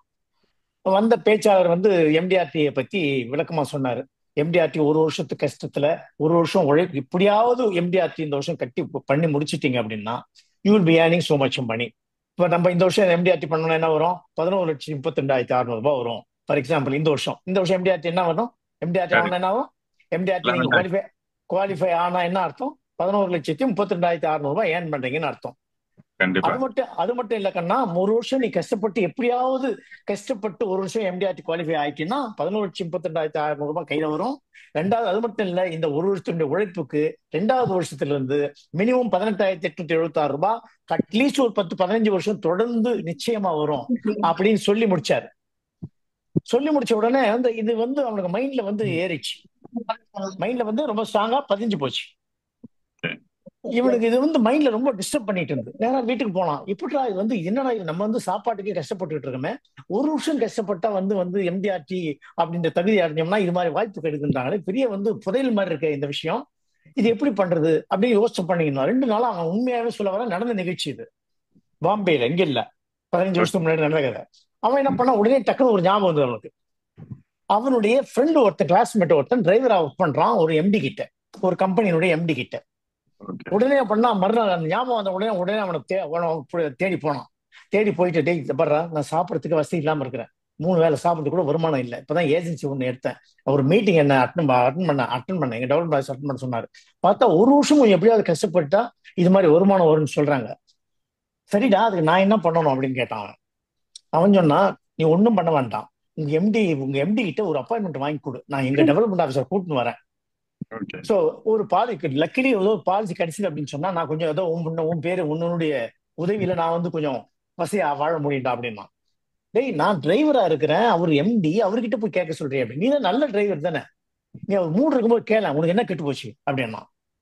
சரி இவன் சொல்ற நியாயமா தான், கேட்டுதான் பார்த்தா என்ன அப்படின்னு சொல்லி அவன் என்ன பண்ணா, உண்மையாவே ஒரு 2-3 பாசனுடைய மூட பார்த்து ஒரு நாளைக்கு, சார் இது மாதிரி என் பையன் வந்து என்னோட ஃப்ரெண்டு வந்து கிளாஸ்மேட் ரொம்ப கஷ்டப்படுறான், சாப்பாட்டுக்கு வழி இல்லாம ஒரு வருஷமா ஏஜென்சி எடுத்து பண்ணிட்டு இருக்கான், அவனுக்கு ஏதாவது கொஞ்சம் உதவியா பண்ணா நல்லா இருக்கும் அப்படின்னு நினைக்கிறான் சார், கொஞ்சம் ஹெல்ப் பண்ணுங்களேன் சார் கொஞ்சம் அப்படின்னு சொன்னான். இவன் கொஞ்சம் நல்ல டிரைவர் அவன். ஈவன் தோ இஸ் டிரைவர், எம்டிக்கு ரொம்ப பிடிச்ச டிரைவர். இந்த செக்ரட்டரி டிரைவர் அவங்க எல்லாம் வந்து நல்ல ஆளா இருந்தா அவங்க டெஃபினட்டா வந்து இவங்க சொல்றது அவங்க கேட்பாங்க. உண்மைதானே அது? உண்மைதான். சோ அவன் என்ன பண்ணா, அவருக்கு பிடிச்சி போச்சு. இது அகைன் கதை இல்ல, இது நடந்த நிகழ்ச்சி. ஓகே, சீரியஸா கேளுங்க இந்த கதை, வெரி இன்ட்ரெஸ்டிங் கொஸ்டின். அவன் என்ன பண்ணா, சரி நான் நெக்ஸ்ட் வீக் ஒரு 10 days ஊர்ல இல்ல, நான் ஊருக்கு போயிட்டு வந்த பிறகு ஞாபகப்படுத்த பார்க்கலாம் அப்படின்னாரு. ஊருக்கு போயிட்டு வந்து கரெக்டா ஞாபகப்படுத்தான். சரி வர சொல்லு அப்படின்னாரு. இவன் சொன்ன ஃப்ரெண்டு கிட்ட சொன்னோம்னா, இவன் டெவலப்மெண்ட் ஆஃபீஸர், ஒரு மார்க்கெட்டிங் மேனேஜர் எல்லாம் போனாங்க, எம்டி கிட்ட எக்ஸ்பிளைன் பண்ணாங்க. அவரு பெரிய பாலிசி கொடுத்தாரு. அந்த வருஷம் எம்டி ஆயிட்டோம், ஒரே பாலிசி எம்டி ஆயிட்டோம். இது கதை இல்ல, உண்மை. அது மாதிரி யாரு வேணாலும் இந்த தொழில வந்து பெரிய ஆளாகலாம். Opportunity can use. நீ வந்து ஜெயிக்கணும்ன்ற எண்ணம் இருக்கணும். எப்படி வரும்னு தெரியாது, இதெல்லாம் சொல்ல முடியாது. இது இந்த கதை யாரும் இது சொன்னா யாரும் நம்புவாங்களா? ஆனா நடந்த கதை இது. கண்டிப்பா. இன்னும் சொல்ல போனா என் கதை, என்னுடைய யூனிட்ல ஒரு ஏஜென்ட் இருக்காரு, அவரு என்னுடைய ஸ்டாஃப். அவன் பேங்க் போயிட்டு வரான். எங்க வீட்டு பக்கத்துல பேங்க் இருக்கு. நான் என்னுடைய பேங்க் ஆபரேஷன் இந்தியன் ஓவர்ஸ் பேங்க்ல வச்சிருக்கேன், பக்கத்துல எங்க வீட்டு ஆபீஸ் பக்கத்துல. இவன் போயிட்டு வரும்போது அங்க அந்த மேனேஜர் கிட்ட பழக்கம் வரும். பழகிட்டு வந்துட்டு இருந்தான். மேனேஜர் ஸ்டாஃப் ஒரு 7-8 பேர் தான் இருப்பாங்க இங்க. இவன் கொஞ்சம் எல்லாருக்கிட்டும் நல்லா பழகுவான். நான் வந்து சிஎல்ஏ எடுத்த பிறகு அவனை ஏஜென்ட் ஆகினேன். ஏஜென்ட் ஆன பிறகு என்ன பண்ணிட்டான், அவனுக்கு வந்து சம்பாதிக்கணும்ன்ற எண்ணம் வந்துச்சு. அவன் கொஞ்சம் என்னது ஒரு ஜெயிக்கணுன்ற ஒரு வெறி உள்ள ஆளு அவன். வாய்ப்பை நல்லா பயன்படுத்திப்பான், நல்லா பேசுவான், அது மாதிரி திறமை உள்ளவன். ஏஜென்சி எடுத்த உடனே என்ன பண்ணா, உடனே அந்த மேனேஜர் கிட்ட போயிட்டு, சார் இந்த மாதிரி ஏஜென்சி எடுத்துக்கணும் சார், கொஞ்சம் ஹெல்ப் பண்ணுங்க சார் அப்படின்னா. இவனுக்கு ஏற்கனவே கொஞ்ச நாள் பழக்கத்துல இவன் கொடுக்குற ப்ரெஷரு, இவனுடைய மெத்தடு எல்லாம் அவனுக்கு ரொம்ப பிடிச்சிருந்ததுனால, ரொம்ப நாள் பழக்கத்தினால என்ன பண்ணாரு, என் கஸ்டமர் ஒருத்தர் வர லோன் எடுத்திருக்கிறாரு, அந்த லோன் கேட்டுட்டு இருக்கான், அந்த ஆளை வேணா இன்ட்ரடியூஸ் பண்றேன், நீ பாத்துக்கோ அப்படின்னாரு. ஹலோ, பாத்துக்கிறாரு, கேக்குதா? அந்த ஆள் வந்த உடனே ஒரு நாள் அப்பா இந்த அந்த ஆள் வந்தாரு, 2 நாள் கிட்ட வந்து இன்ட்ரடியூஸ் பண்ணி விட்டாரு. அவர் சரிப்பா, நீ வந்து நீ 2 நாள் பொறுத்து என் வீட்டுக்கு ஆபீஸ் வாப்பா அப்படின்னாரு.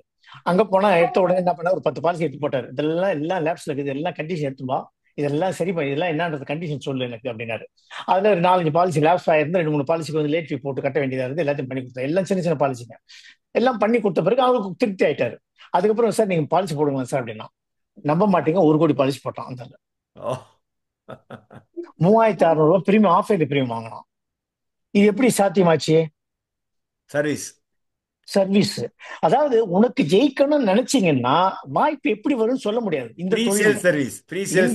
இந்த தொழில எப்படி வரும்னே தெரியாது.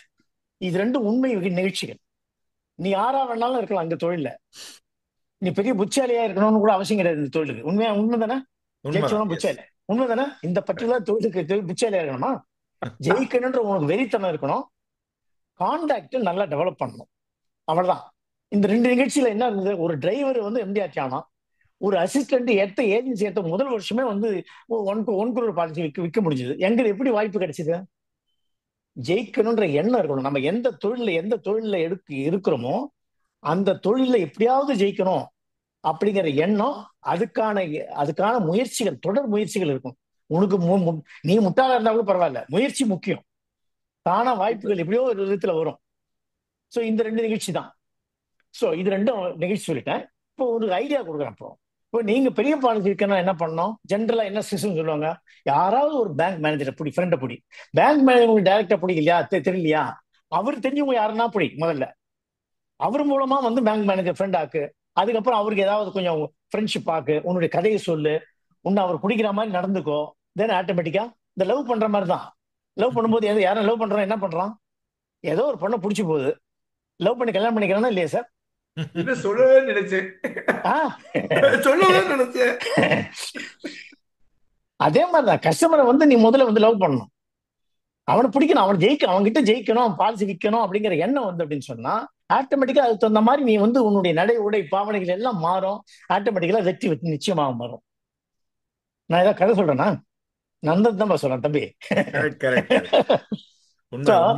இது ஆடிட் போலாம். இன்னொன்னு ஆடிட்டர் இருக்காங்க. யாரும் ஆடிட்டர் முடிஞ்சா உங்களுக்கு டைரக்டர் இருந்தா ஆடிட்டர் பாரு, இல்லையா யாரும் ஆடிட்டர் மூலமா கொண்டு அந்த ஏரியாவெல்லாம் வந்து சீக்கிரமா வந்து கான்டாக்ட் கொடுப்பாங்க அவங்க எல்லாம். ஸோ ஆடிட்டர், பேங்க் மேனேஜர், இவங்க எல்லாம் வந்து வெரி குட் சோர்ஸ். டைரக்டா பாரு, இல்ல வேற யார் மூலமாவது அவங்கள கண்டுபிடி, அவங்களுக்கு ஃப்ரெண்ட்ஷிப் ஆக்கு, அவங்க மூலமா ரெக்கமெண்ட் பண்ணி. This how you have to grow. பாலிசினா திடீர்னு போய் வந்து ரஜினிகாந்த் கிட்ட பாலிசி விற்க முடியும், எப்படி சார் விற்க முடியுமா? ரஜினிகாந்த் கிட்ட பாலிசி விற்கணும்னா நீ வந்து கீழ் லெவல்ல இருந்து போயிருந்துடும், அப்பதான் உன்னை சேர்ப்பான். உண்டா இல்லையா? So this how you have to grow.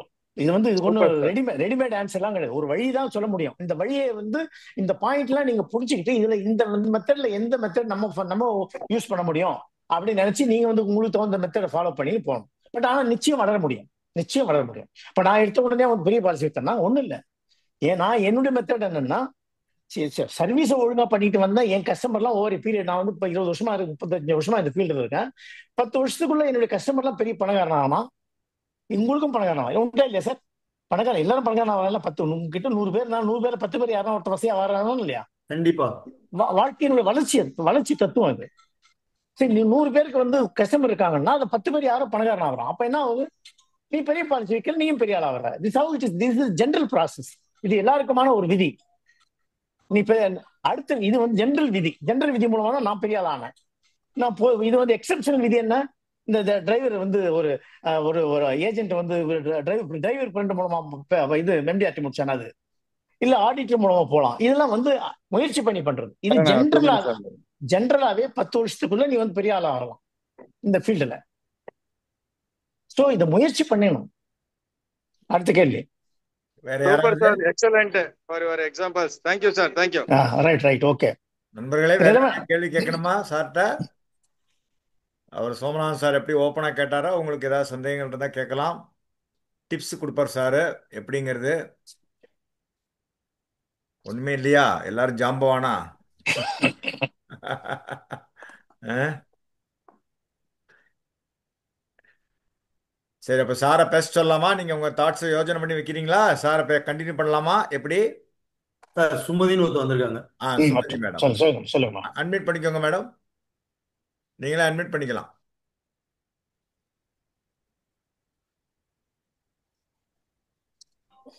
Hello வணக்கம் சார். வணக்கம்மா, சொல்லுங்கம்மா. சார் சார் நான் நல்ல பாலிசிலாம் பண்ணுவேன் சார் பெருசா. ஆனா நீங்க சொல்ற மாதிரி பெரிய ஆளை பார்க்கறதுக்கு ஒரு கூச்சம் தயக்கம். இப்ப இந்த குரோர் கணக்குல பாலிசி எல்லாம் பண்ணணும்னா நம்ம எப்படி அவங்ககிட்ட அப்ரோச் பண்றது? அதாவது கொட்டேஷன் போட்டு அனுப்புறது இதெல்லாம் வந்து முதல்லயே நான் ஏஜென்ட் ஆனப்பயே ஃபைல் பண்ணி நானும் கிளியர் சார்ட்ட தான் சார் ஏஜென்ட் ஆயிருக்கேன். அதை ஓகே. எப்படி மூவ் பண்ணி பாலிசி ஆக்குறதுன்னு கொஞ்சம் விளக்கமா சொல்லுங்க சார். இப்ப எனக்கு வந்து என்ஆர்ஐ கஸ்டமர் எல்லாருமே இருக்காங்க சார். அவங்களெல்லாம் எப்படி ஃபாலோ பண்ணி இது பண்றதுன்னு தெரிய மாட்டேங்குது சார். ஒரு ஒரு ஒரு ஒரு சி- ஒரு சின்ன செய்தி படிச்சேன். ஒரு ஏஜென்ட் வந்து எப்படி வந்து சக்சஸ்ஃபுல் ஆகணும் அப்படின்றது யாரோ ஒருத்தர் ஒரு குறிப்பு எழுதியிருந்தாங்க. அந்த குறிப்பு சொல்றேன், உங்களுக்கு அது யூஸ்ஃபுல்லா இருக்குமான்னு பாருங்க. ஒரு ஆசிரியர், நல்ல ஆசிரியர் விருது வாங்குறாங்கல்ல, 10 கேள்விப்பட்டிருக்கீங்களா? ஒரு டீச்சர் இருக்காங்க. டீச்சர் என்ன பண்றாங்க? நல்ல டீச்சரா இருந்து என்ன பண்ணுவாங்க? என் ஸ்டூடெண்ட்லாம் நல்லா படிக்கணும், என்ஜினியர் ஆகணும், நல்ல திறமையா நிறைய மார்க் வாங்கணும், நல்ல புத்திசாலியா இருக்கணும், எதிர்காலத்தில் நல்ல நல்ல பெரிய ஆளா வரணும் அப்படிங்கிற ஒரு ஆத்மார்த்தமா வந்து சொல்லி கொடுப்பாங்க. புரியுதுங்களா? அது மாதிரி ஒரு ஏஜென்ட் என்ன பண்ணணும்னா, இன்சூரன்ஸை பத்தி கஸ்டமருக்கு எஜுகேட் பண்ணணும். இன்சூரன்ஸ்னா என்ன, அதை எடுத்தா என்ன லாபம், எடுக்கலாம் என்ன நஷ்டங்கள் ஏற்பட கடனான வாய்ப்புகள் இருக்கு அப்படிங்கிறத ஒரு ஆசிரியர் டீச்சருக்கு சொல்லி கொடுக்குற மாதிரி இன்சூரன்ஸ்னா என்ன, அதனால ஏற்படக்கூடிய எதுக்கு எடுக்கணும், எடுக்கலன்னா என்ன லாபம், எடுத்தா என்ன லாபம், எடுக்கலாம் என்ன வாய்ப்பு, என்ன நஷ்டங்கள் ஏற்படக்கூடிய வாய்ப்புகள் இருக்கு அப்படிங்கிறத ஒரு நல்ல டீச்சர் மாதிரி சொல்லி கொடுத்துட்டீங்க அப்படின்னா அதுக்கப்புறம் இன்சூரன்ஸ் ஈஸியா விற்க முடியும். அது மாதிரி உங்க ரிலேஷன்ஷிப்பை டெவலப் பண்ண முதல்ல.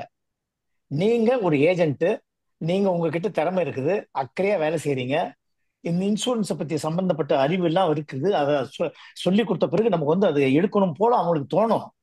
அது மாதிரி வந்து அந்த முக்கியத்துவத்தை எஜுகேட் பண்ணணும், ஃபாலோ பண்ணணும். ஈஸியா முடியாது. அதனாலதான் 35% கமிஷன் கொடுக்குறான். இது தொழில் வேற தொழில் 35% கமிஷன் கொடுக்குறான்னா, ஏன்னா இந்த தொழில் வந்து அவ்வளவு ஈஸியான தொழில் கிடையாது. ஆனா அருமையான தொழில். எல்லாருக்கும் இன்சூரன்ஸ் தேவை இருக்குது. ஏன் வைக்கல? எல்லாரும் வந்து முன்னாடியே செலவு பண்ணிடுறாங்க. இதோட முக்கியத்துவத்தை தெரிஞ்சுக்கல அவங்க. நம்ம தான் எஜுகேட் பண்ணணும். நம்ம ரோல் தான் அதான், நம்மளோட ரோல், நம்ம ஏஜென்ட் ரோல் தான் வந்து இன்சூரன்ஸுடைய முக்கியத்துவத்தை எஜுகேட் பண்ணி ஃபாலோ பண்ணி எடுக்க வைக்கணும். அதான் நம்ம role. So it takes time. அதுக்கு முதல்ல நம்ம ரிலேஷன்ஷிப்பை டெவலப் பண்ணோம். நல்ல நல்ல நல்ல உறவு, அதாவது நீ நல்லா நீ நல்லது தான் சொல்ற அப்படிங்கறது சொல்லணும். சொல்ற விஷயம் இன்சூரன்ஸ் முக்கியமா இருந்தது நல்லா சொல்லி கொடுக்குற, அதோட இம்பார்ட்டன்ட் அவங்களுக்கு புரிய வைக்கிற, நீ நல்லவன், உன்னுடைய இன்சூரன்ஸ் முக்கியமானது, அவங்களுக்கு உதவியா இருக்கும் அப்படிங்கறத எடுத்து சொன்னீங்க அப்படின்னாவே ஆட்டோமேட்டிக்கா வாய்ப்பு இருக்கும்போது நீ ஃபாலோ பண்ணிட்டே இருக்கணும். ஆனா உடனே வராது. ஃபாலோ பண்ணிட்டே இருந்தீங்கன்னா 2 மாசமோ 2 வருஷம், சில நேரத்தில் 2 வருஷம் கூட ஆகும். பெரிய பாலிசிலாம் விற்கிறது சில நேரத்தில் 2 வருஷம் 3 வருஷம் கூட ஆகுது. ஈஸியா இல்லை, ஒரே நாளைக்கு போய் வித்துட்டு வந்துடுறது இல்லை. இதெல்லாம் வந்து படிப்படியா ஒவ்வொரு பீரியட் ஆகுறது. சின்ன பாலிசிலாம் உடனே வித்துடலாம், பெரிய பாலிசிலாம் லேட் ஆகும். ஈவன் சின்ன பாலிசிக்கும் லேட் ஆகும். ஏன்னா இன்சூரன்ஸுடைய முக்கியத்துவத்தை வந்து அவங்க புரிஞ்சுக்கணும். இல்ல நம்ம புரிய வைக்கிறதுல தப்பு பண்றோம். உடனே வராது. முதல்ல வந்து ரிலேஷன்ஷிப், நீங்க நல்லவன், இன்சூரன்ஸ் ஏஜென்ட் நல்லவர், அவர் ஏதோ சொல்ல வர்றதெல்லாம் நல்லது, நல்லா அது இந்த ஆளுக்காக பாலிசி போடணும் அப்படின்னு நினைக்கணும். ஒண்ணு. ரெண்டாவது வந்து இன்சூரன்ஸுடைய முக்கியத்துவத்தை அவங்க உணர வைக்கணும். நீ நல்லவன், உன்னுடைய உறவு நல்லது, உன்னுடைய உறவு அவங்களுக்கு தேவை, இன்சூரன்ஸினுடைய முக்கியத்துவம் என்ன அப்படிங்கறத எஜுகேட் பண்ணீங்கன்னா கண்டிப்பா இந்த 2 ஸ்டேஜ் கடந்துட்டீங்கன்னா மூணாவது ஆட்டோமேட்டிக்கா வித்தின் 6 மந்த் 1 இயர்க்குள்ள வந்து கண்டிப்பா பாலிசி கண்டிப்பா வரும். அதுக்கப்புறம் அவங்க மூலமா அடிக்கடி நிறைய சீக்கிரமா வரும். அவங்க மூலமா அவங்க அடுத்த பாலிசி சீக்கிரமா எடுப்பாங்க. இல்ல அவங்க 4 பேரை வந்துட்டு அவங்க ரெஃபர் பண்ணுவாங்க. இந்த 2 விஷயத்த நீங்க கடக்கணும். அது எவ்வளவு சீக்கிரம் கடக்குறீங்களோ அதை பொறுத்து உங்களுடைய வெற்றி உறுதி. நியூ ஜெனரேஷன்லாம் வந்து இந்த மியூச்சுவல் ஃபண்ட் இது மாதிரி பண்றப்ப நம்ம வேற பாலிசி எல்லாம் கொடுத்தா கால்குலேஷன் போட்டு அவங்க வந்து அத ரிஜெக்ட் பண்றாங்க சார். அவங்ககிட்ட எப்படிங்க சார் பேசுறது? நல்ல கேள்வி, இது சூப்பர் கேள்வி தான். இது எல்லாருக்கும் எல்லாரும் ஃபேஸ் பண்ற பிரச்சனை தான் அது. பட் நம்ம அதுக்கு நான் சொல்ற பதில் என்னன்னா, இப்போதைக்கு பதில் என்ன, நம்ம இந்த ஜீவன் லட்சிய தெரியுமா வச்சிருக்கேமா? வித்திருக்கீங்க சார். ஜீவன் லட்சியம் வித்துப்பார், அதை சொல்லிப்பார். அப்ஜெக்ஷன் ரொம்ப குறையா வரும். நான் இதுக்கு இந்த மாதிரி அப்ஜெக்ஷன் வரும்போது வர மாதிரி இருந்ததுன்னா நான் என்ன பண்ணுவேன்னா, ஜீவன் லட்சியம் உற்சவம், இந்த 2 பாலிசி இதுக்கு அப்ஜெக்ஷன் வரதுக்கு சான்ஸ் ரொம்ப ரொம்ப ரொம்ப ரொம்ப கம்மி.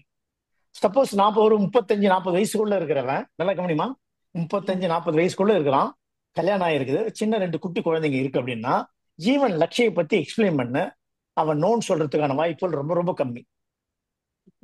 ஜீவன் லட்சிய பத்தி தெரியல உங்களுக்கு, நான் அதை பத்தி எக்ஸ்பிளைன் பண்ண வேண்டியதில்லை. புரியுதுல்ல? இது மாதிரி சொல்லலாம். அதே மாதிரி 2வது உற்சவம் சொல்லுங்க. உற்சவம் என்றது என்ன? இப்போ யாருக்கும் ரிட்டையர் ஆன பிறகு பென்ஷன் வேணும் சார். நான் ஒரு 11 பாலிசி வித்திருக்கேங்க sir. Super, very good very good. So உற்சவுக்கு அப்ஜெக்ஷன் வர்றது கம்மியா இருக்கும். இது 2 பாலிசியும் நீங்க கையெழுத்து பண்ணுங்க. ஸோ நம்ம என்ன பண்ணோம், நம்ம இருக்கிற பாலிசியில எந்த பாலிசிக்கு அதிகமா அப்ஜெக்ஷன் வராது, நம்ம யாருக்கிட்ட போறோம், எதை சொன்னா அவங்க கேள்வி அதிகமா கேட்க மாட்டாங்க, இது சொன்னா ஒத்துப்பாங்க. இப்ப நான் என்ன பண்றது, இப்போ இது மாதிரி கேள்வி வர இடத்துல நான் என்ன பண்றேன், 35 வயசு 40 வயசுக்குள்ள ஆதாரம் பாக்குறது, லட்சியம் வித்துட்டு வந்துடும், ஈஸியா இருக்கும். அந்த கேள்வி வரவே வருது. ஏன் அது மாதிரி அப்ஜெக்ஷன், அது மாதிரி ஒரு அந்த பாலிசியோட பெனிஃபிட் எல்லாம் வேற எல்லாம் வருமா? அதுக்கு ஏதாவது மாற்று இருக்கா? இல்லைங்க சார். இல்ல, கண்டிப்பா சத்தியமா சொல்ல வர அதுக்கு அப்ஜெக்ஷன் சொல்ல முடியாது. ஏடா கூடமா அவன் சொல்லலாமா, எனக்கு இதான் ஓணுன்னு சொல்லலாம், அது வேற விஷயம் கிடையாது. உண்மையாவே ஃபேமிலி லவ் பண்றவனா இருந்தான்னா, பொறுப்பு உள்ளவனா இருந்தான்னா அந்த பாலிசியை கண்டிப்பா எடுப்பான். அதே மாதிரி உற்சவ்லயும் அப்ஜெக்ட் கிடையாது. உற்சவம் நம்ம ஒண்ணும் சொல்ல வரல, உனக்கு ரிட்டையர்மெண்ட்டுக்கு பணம் வேணும். இன்றைய உங்க பேர் என்னமா? சுமதிங்க சார். இன்றைய சுமதி நாளைய சுமதியை காப்பாற்றணும் இல்லையா, உண்டா இல்லையா? அப்ப என்ன பண்ணணும், இன்றைய சுமதி இன்றைய வருமானத்துல ஒரு பகுதியை எடுத்து வைக்கணும். அப்பதான் நாளைய சுமதியை காப்பாற்றிக்க முடியும். அதாவது நீங்க ரிட்டையர் ஆன பிறகு. ஸோ அதை யாரும் நம்ம நோன்னு சொல்ல முடியுமா? அதனால ஸோ பென்ஷன் பிளானை சஜஸ்ட் பண்ணுங்க. இது 2 அப்ஜெக்ஷன், இது ரெண்டும் எனக்கு ஒரு நல்ல பாலிசி, ஈஸியா அப்ஜெக்ஷன் ஹேண்டில் பண்றதுக்கான டூலா நான் ரெக்கமெண்ட் பண்றேன், நான் யூஸ் பண்றேன். இதுதான் என்னால் தற்சமய ஆன்சர் சொல்ல முடியும். Immediate answer. சரியா இருக்குமா? ஓகேங்க சார். சோ நீங்க இல்ல டேர்ம் இன்சூரன்ஸ் சொல்லுங்க, டேர்ம் இன்சூரன்ஸ் இல்லைங்க. அவன் அப்ஜெக்ஷன் சொல்றா, சரி டேர்ம் இன்சூரன்ஸ், அவன் மாதிரி அப்ஜெக்ஷன் சொல்ற இடத்துல டேர்ம் இன்சூரன்ஸ் எடுத்துக்கப்பான்னு சொல்லுங்க. முதல்ல டேர்ம் இன்சூரன்ஸ் வில்லுங்க, அதுக்கப்புறம் உங்களுடைய அக்கறையை காமிங்க. அப்புறம் உற்சவம் இல்லைங்க, ஒரு 6 மாசம் 1 வருஷம் பொறுத்து this how you have to go with them. போன உடனே எல்லாத்தையும் நம்ம கேட்கற பாலிசி வித்துட்டு பெரிய பாலிசி விற்கணும், கமிஷன் அதிகமா வர பாலிசி விற்கணும் அப்படின்னு எண்ணத்தோட போகக்கூடாது. பாலிசி விற்கணும், அவங்க கிட்ட முதல்ல ரிலேஷன்ஷிப்பை டெவலப் பண்ணணும். ஒரு நேரத்துல ரிலேஷன் நல்லவன்ற எண்ணம் எடுத்த போதுமா, உனக்காக பாலிசி விட்டுரும். எனக்கு ஒரு ஒரு ஒரு ரீசெண்டா ஒரு ஸ்டோரி சொன்னாங்க. ஒரு 4 கோடி ஒருத்தன் பிரீமியம், ஒரு சிங்கிள் பிரீமியம் ஒருத்தன் கொடுத்தான் எங்க பிரான்ச்ல. 4 கோடி. எவ்வளவு? 4 கோடி சிங்கிள் பிரீமியம். ஓகே, அந்த கஸ்டமருக்கு வேற இடத்துல வேற பேங்க்ல தான் போன மாசம் பிகில் சொன்னார். அந்த கதை நான் சொல்றேன். போன மாசம் மீட்டிங் அட்டன் பண்ணீங்களா? போன வாரம் மீட்டிங் அட்டன் பண்ணீங்களா? போன வாரம் மீட்டிங் அட்டன் பண்ணீங்களா? ராஜகுரு சொன்னாரு ஒரு ஸ்டோரி போன வாரத்துல. சொன்னாரா? 4 கோடி சிங்கிள் பிரீமியம் கொடுத்தாரு. அவரு தான் கொடுத்தாரு, எங்க பிரான்ச் தான் அவரு கொடுத்தாரு. அவருக்கு எல்ஐசில 6.5% தான் கொடுக்குறான். 7.25%, 6% அதிகமா வேற பேங்க்ல கொடுக்குறான். எந்த பேங்க்ல அக்கௌண்ட் வச்சிருக்காரோ அந்த பேங்க்காரன் ஆஃபர் பண்றான். ஏன் இவர்கிட்ட கொடுத்தான்? இவருக்காக பிசினஸ் எடுக்கணுன்றதுக்காக அவன் he don't want to lose. எனக்கு நஷ்டமானாலும் பரவாயில்ல, எனக்கு தெரிஞ்சவர்கிட்ட ரிலையபிள் ஆள்கிட்ட பிசினஸ் கொடுக்கணும் அப்படின்னு கொடுக்குறாங்க. இது நல்லா கவனிங்க இந்த பாயிண்ட. அதாவது நீங்க நம்பிக்கை ஏற்படுத்திட்டா, நீங்க நல்லவன்றது, நீங்க ட்ரஸ்ட்வொர்த்தி பர்சன், ரிலையபிள் பர்சன் அப்படின்னா உனக்காக கொஞ்சம் நஷ்டமானாலும் பரவாயில்ல, உனக்காக பிசினஸ் கொடுக்கணும் அப்படின்னு எண்ணம் வரும், எல்லாருக்கும் வரும். நான் மார்ச்சில் அது மாதிரி தான் 1.5 கோடி என் பிசினஸ் மேன் 1.5 கோடி சிங்கிள் பிரீமியம் போடுறான். அவன் சக்சஸ்ஃபுல்லா பிசினஸ் நடத்திட்டு இருக்கான். அவன் ஏன் 6.5%, 7% போடுவான்? எந்த பிசினஸ் மேனாவது 1.5 கோடி பிசினஸ் போடுவான் சார்? ஹலோ, நீங்க போடுவீங்களா? வேற எங்க இன்வெஸ்ட் பண்ணி பிசினஸ் பெருசு பண்ணலாம்னு பாப்பான ஒழிய ஏன் கொடுத்தான்? அவ்வளவு ட்ரஸ்ட்வொர்த்தி. சரி இந்த ஆளு நம்ம நிறைய பணம் இருக்குது, இவருக்கு உதவி பண்ண மாதிரி கேட்டுட்டு இருக்காரு. நம்ம கிட்டத்தட்ட நம்மளா கூட 10 வருஷமா டிராவல் பண்ணிட்டு இருக்கிறாரு, நல்ல மனுஷன். சரி ரைட், ஒரு சேஃப்டியாவும் இருக்கும், அதே நேரத்துல இவருக்கும் உதவி பண்ண மாதிரி இருக்கட்டும், கணக்கெல்லாம் பார்க்க கூடாது அப்படின்னு நினைச்சு பண்ணுவான். இது எல்லார் மைண்ட்ல இந்த இந்த எண்ணங்கள் வரும்.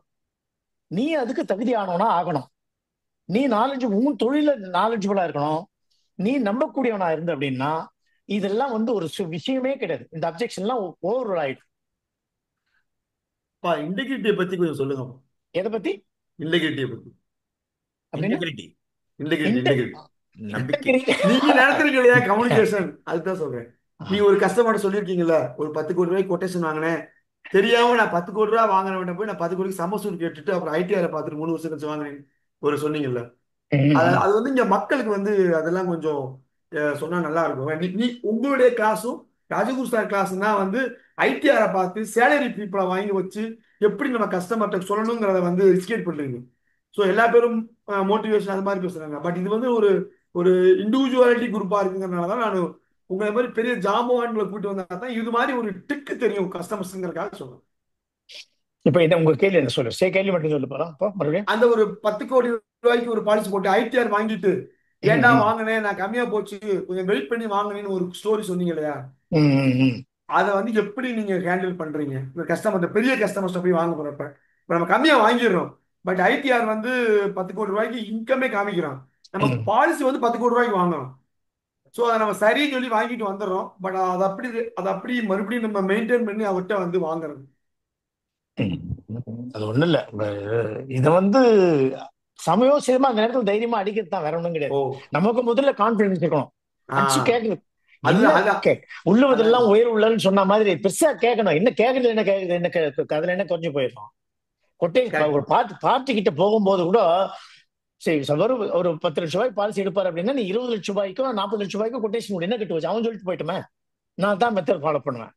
அதை விளக்கு ஃபார் எக்ஸாம்பிள், ஒரு கஸ்டமர் கிட்ட போறேன், அவரை பத்தி எனக்கு ஓரளவுக்கு தான் தெரியும். அவருக்கு வந்து கிட்டத்தட்ட ஒரு 50 லட்சம் தான் போடுவார் அப்படின்னு நினைச்சா நான் என்ன பண்ணுவேன், 1 கோடிக்கு வந்து கொட்டேஷன் எடுத்துட்டு போவேன். ஒரு 2 ஆல்டர்னேட்டிவ் 2 கொண்டு போவேன். ஃபார் எக்ஸாம்பிள் நானே பிரிண்ட் பண்ணி எடுத்துட்டு போயிடுவேன். அதாவது ஒண்ணு ஃபார் எக்ஸாம்பிள் முந்தானத்துக்கு ஒருத்தர் கொடுத்தேன், ஒண்ணு ஜீவன் லாபம் மொத்தமா வேணுமா இது எடுத்துக்கோ, உன் கேரண்டி பென்ஷன் வேணுமா லட்சம் எடுத்துக்கோ, இது சாரி உற்சவம் எடுத்துக்கோ அப்படின்னு சொல்லி கொட்டேஷன் கொடுத்தேன். இது மாதிரி சில நேரத்துல வந்து நம்மளே வந்து நம்ம அவனை உயர்த்தி பார்க்கணும். அவன் சொல்லிட்டு போறான், எனக்கு இவ்வளவு முடியாதப்பா, இவ்வளவுதான் முடியும், இத்தனை வருஷம் வேண்டாமா, இத்தனை வருஷம் தான் வேணும் அப்படின்னு சொல்லிட்டு போனோம். நம்ம என்ன பண்ணுவோம், நான் என்ன பண்ணுவேன்னா வயசை பார்த்து 60 வயசுக்கு முன்னாடி முடியாத மாதிரி பார்ப்பேன். நான் என் மெத்தடு 55 வயசுக்கு முன்னாடி பாலிசி முடியாத பாலிசி நான் எதுவுமே கொடுக்க மாட்டேன். அவன் என்ன ஏஜ், அவனுக்கு எதுக்கு முன்னாடி துட்டு வேணும்? இன்சூரன்ஸ் தத்துவம் என்ன? இன்சூரன்ஸ் பர்பஸ் என்ன? Insurance cover. அப்ப கவர் என்ன? ஹையர் தி ஏஜ் ஹையர் தி ரிஸ்க். வயசு அதிகமாகும் போது இறக்கிறதுக்கான வாய்ப்புகள் இருக்கு. அதனால insurance should be longer period. So insurance விற்கிறது 4 பாயிண்ட் நான் சொல்றேன். இப்போ இது ஒரு வாய்ப்பை யூஸ் பண்ணிக்கிறேன். இன்சூரன்ஸ் ஏன் லாங்கா இருக்கணும் அப்படின்னா, நம்பர் 1 ஹையர் தி ஏஜ் ஹையர் தி ரிஸ்க். அப்போ வயது அதிகமாக தான் இறக்கிறதுக்கான வாய்ப்புகள் அதிகம். அதனால லாங்கர் த பீரியட் இருக்கிறது நல்லது. லாங்கர்னா என்ன அர்த்தம்? ரிட்டையர்மெண்ட் ஆகிற வச்சுக்கோ, உங்களுடைய வருமானம் எப்போ நிற்குமோ அதுக்கு தான் லாங்கர் பீரியட். ஸோ ஒருத்தர் கம்பெனியில் ஒர்க் பண்றாரு அப்படின்னா அவருக்கு எப்போ ரிட்டையர்மெண்ட் ஏஜ் 55, 58, 60 வரைக்கும் பாலிசி ரன் பண்ணணும். சரி, வருமானத்தை இன்சூரன்ஸ்ன்றது என்ன? வருமானத்தை ஈடு செய்யும் திட்டம். அப்படின்னா வருமானம் வர வரைக்கும் அந்த கவர் இருக்கணும். ஜென்ரலா ஜென்ரல் ரூல். அது முன்னாடி பாலிசி போடக்கூடாதுன்னா கேள்வி வைக்க கூடாது, சொல்லணும் தான். So higher the age higher the risk. அதனால லாங்கா இருக்கிறது தான் better. Insurance long term investment, not short term investment basically. Number 1. Number 2, longer the period போடும்போது பிரீமியம் சீப்பா இருக்கும். நம்பர் 2, லாங்கர் த பீரியட் போடும்போது இன்சூரன்ஸ் கவர் அதிகமா கிடைக்கும். கரெக்டா? 3வது பாயிண்ட். சூப்பர்.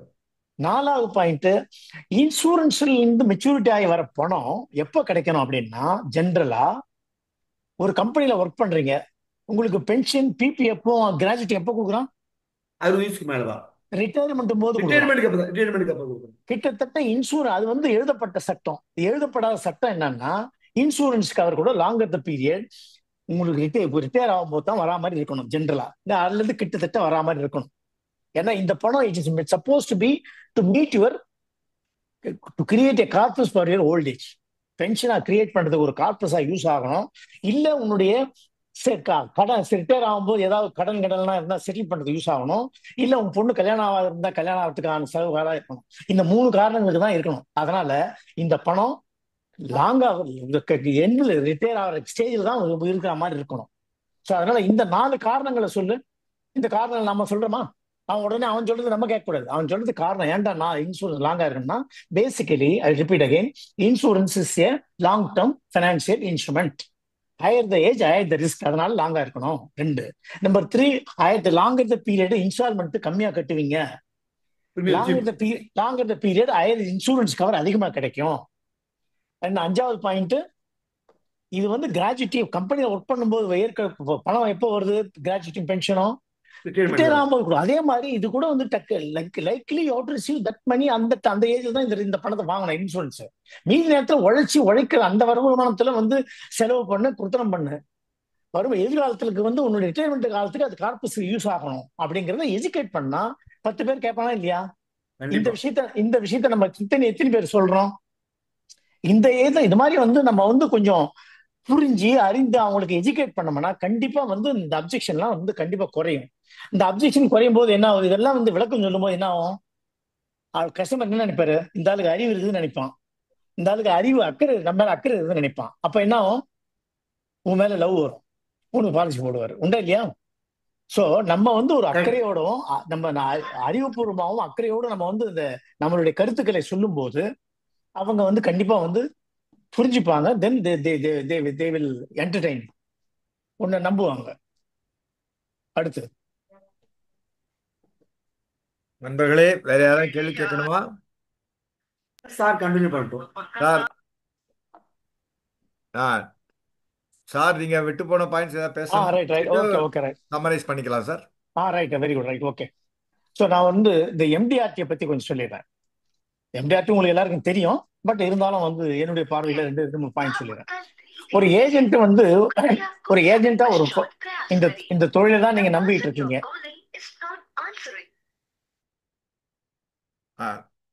சார் நீங்க அட்மிட் பண்ணிக்கோங்க.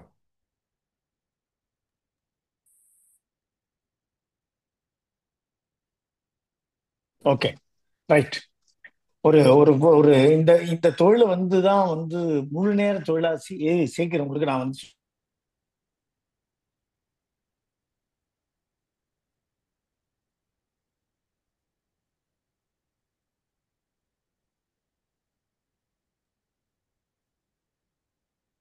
கேக்குதா? சாரோட பேண்ட்வித் கொஞ்சம் இதா இருக்கு. பண்ணும்போது என்ன ஆகுது? உங்களுக்கு 11 லட்சம் ஸ்ட்ரைட்டா வருது. இந்த வருஷம் எம்டிஆர்டி ஆனா என்ன கமிஷன் வரப்போகுது? 11 லட்சத்துக்கு. Right, okay. இந்த தொழில அதாவது முழு நேர முகவராக இருப்பவர்கள், முழு நேர முகவர்களாக வேலை செய்பவர்கள் எம்டிஆர்டி ஆகிறது அவசியம் அப்படிங்கிறத சொல்ல வரேன் நான். ஏன் முகவர்கள் முழு நேர முகவர்கள் எம்டிஆர்டி ஆகணும்? எல்லாரும் ஆகலாம், குறிப்பா இவங்க ஆகணும். ஆகுறதுனால என்ன லாபம்னா, ஸோ இந்த வருஷம் எம்டிஆர்டி ஆனார்னா என்ன எவ்வளவு கம்மி ஏர்ன் பண்ணுவாரு? 11,32,600 ஏர்ன் பண்ணுவாரு. உண்டா இல்லையா? Hello, right. அதுக்கப்புறம் என்ன ஆகுது? இந்த ரினிவல் கமிஷன் என்ன டெவலப் பண்றாரு? 18,876. இது எங்கிருந்து வந்தது? 11,32,600 × 4 × 5% போட்டீங்கன்னா 18,876 வருது. ஸோ ஒரு வருஷம் கஷ்டப்பட்டு எம்டிஆர்டி ஆயிட்டீங்க அப்படின்னா யூ ஆர் ஏர்னிங் அந்த இயர்ல 11,32,600 ஏர்ன் பண்றீங்க. Number 2, you are creating a guarantee income of as a renewal commission of 18,876 for at least 10 to 15 years. இதை வந்து நல்லா அதாவது உள்வாங்கிட்டீங்கன்னாவே உங்களுக்கே ஒரு இன்ஸ்பிரேஷன் வரும். நீங்களே வேலை செய்வீங்க, ஓடுவீங்க, தேவையான தகுதிகளை வளர்த்து கொள்ளுவீங்க.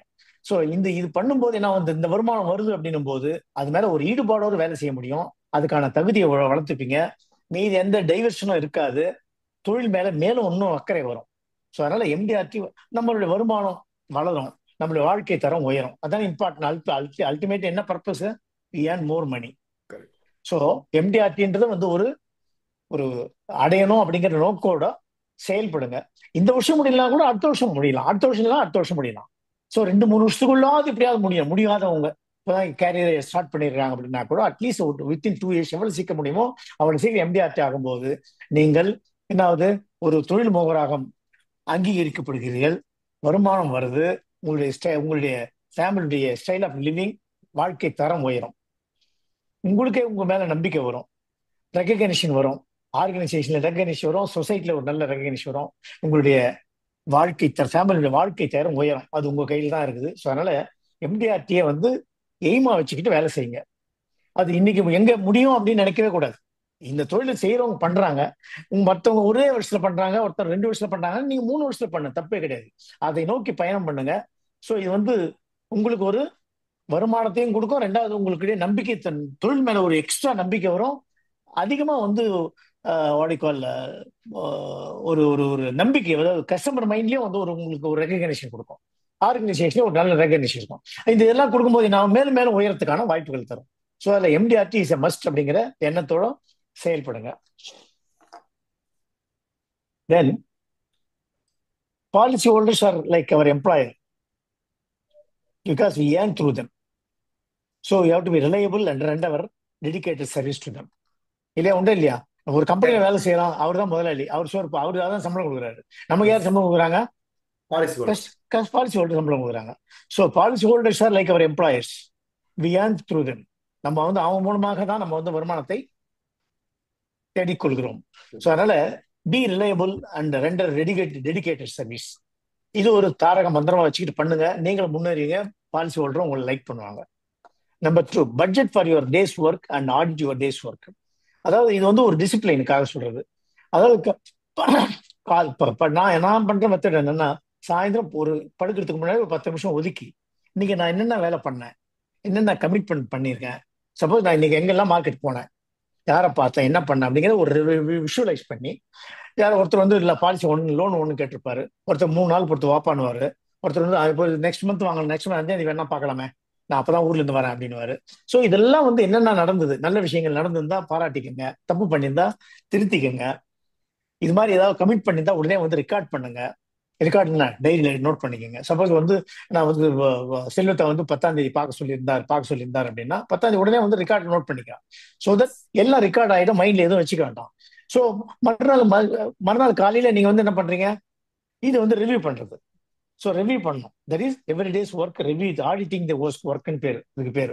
ரிவ்யூ பண்ணி நம்ம என்ன பண்ணியிருக்கோம், என்ன தப்பு பண்ணியிருக்கோம், என்னென்ன கமிட் பண்ணோம், அது பண்றதுக்கு என்ன, அந்த கமிட் பண்ணதெல்லாம் செய்யறதுக்கு என்னென்ன தயார்படுத்திக்கணும். சப்போஸ் 3ஆம் தேதி அவர் 4 நாள் கொடுத்து ஒருத்தர் சொல்லியிருக்காரு அப்படின்னா அவருக்கு என்னென்ன ப்ரிப்பேர் பண்ணிக்கணும், என்ன கொட்டேஷன் இருக்கணும், அவருக்கு என்னென்ன பாலிசி இருக்குது, அதெல்லாம் தேடி பார்த்து அதுக்கு தேவையான அவரை மீட் பண்றதுக்கு தேவையான நம்மளை தயார்படுத்திக்கிறது.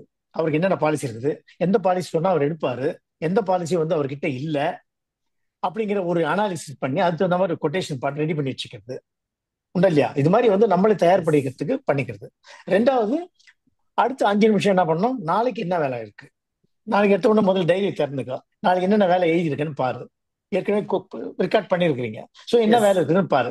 ஸோ என்ன வேலை இருக்குன்னு பார்த்து எழுதி வச்சுக்கிட்டு எது ப்ரையாரிட்டி ஒர்க்கு, யார்கிட்ட போனா பெரிய பாலிசியை வாங்க முடியும் அப்படின்னு ஒரு 10 பேர் இருக்காங்க அப்படின்னா யாருக்கிட்ட முதல்ல போனா வேலை முடியும் அப்படிங்கிறத பார்த்து போகணும். ஸோ கமிட்மெண்ட், அதுல என்ன லாபம் அப்படின்னா உங்க டைம் வேஸ்ட் ஆகாது, நேரத்தை வந்து வேஸ்ட் இல்லாம பயன்படுத்த முடியும், நீ சொன்ன கமிட்மெண்ட்டை ஆனர் பண்ண முடியும்.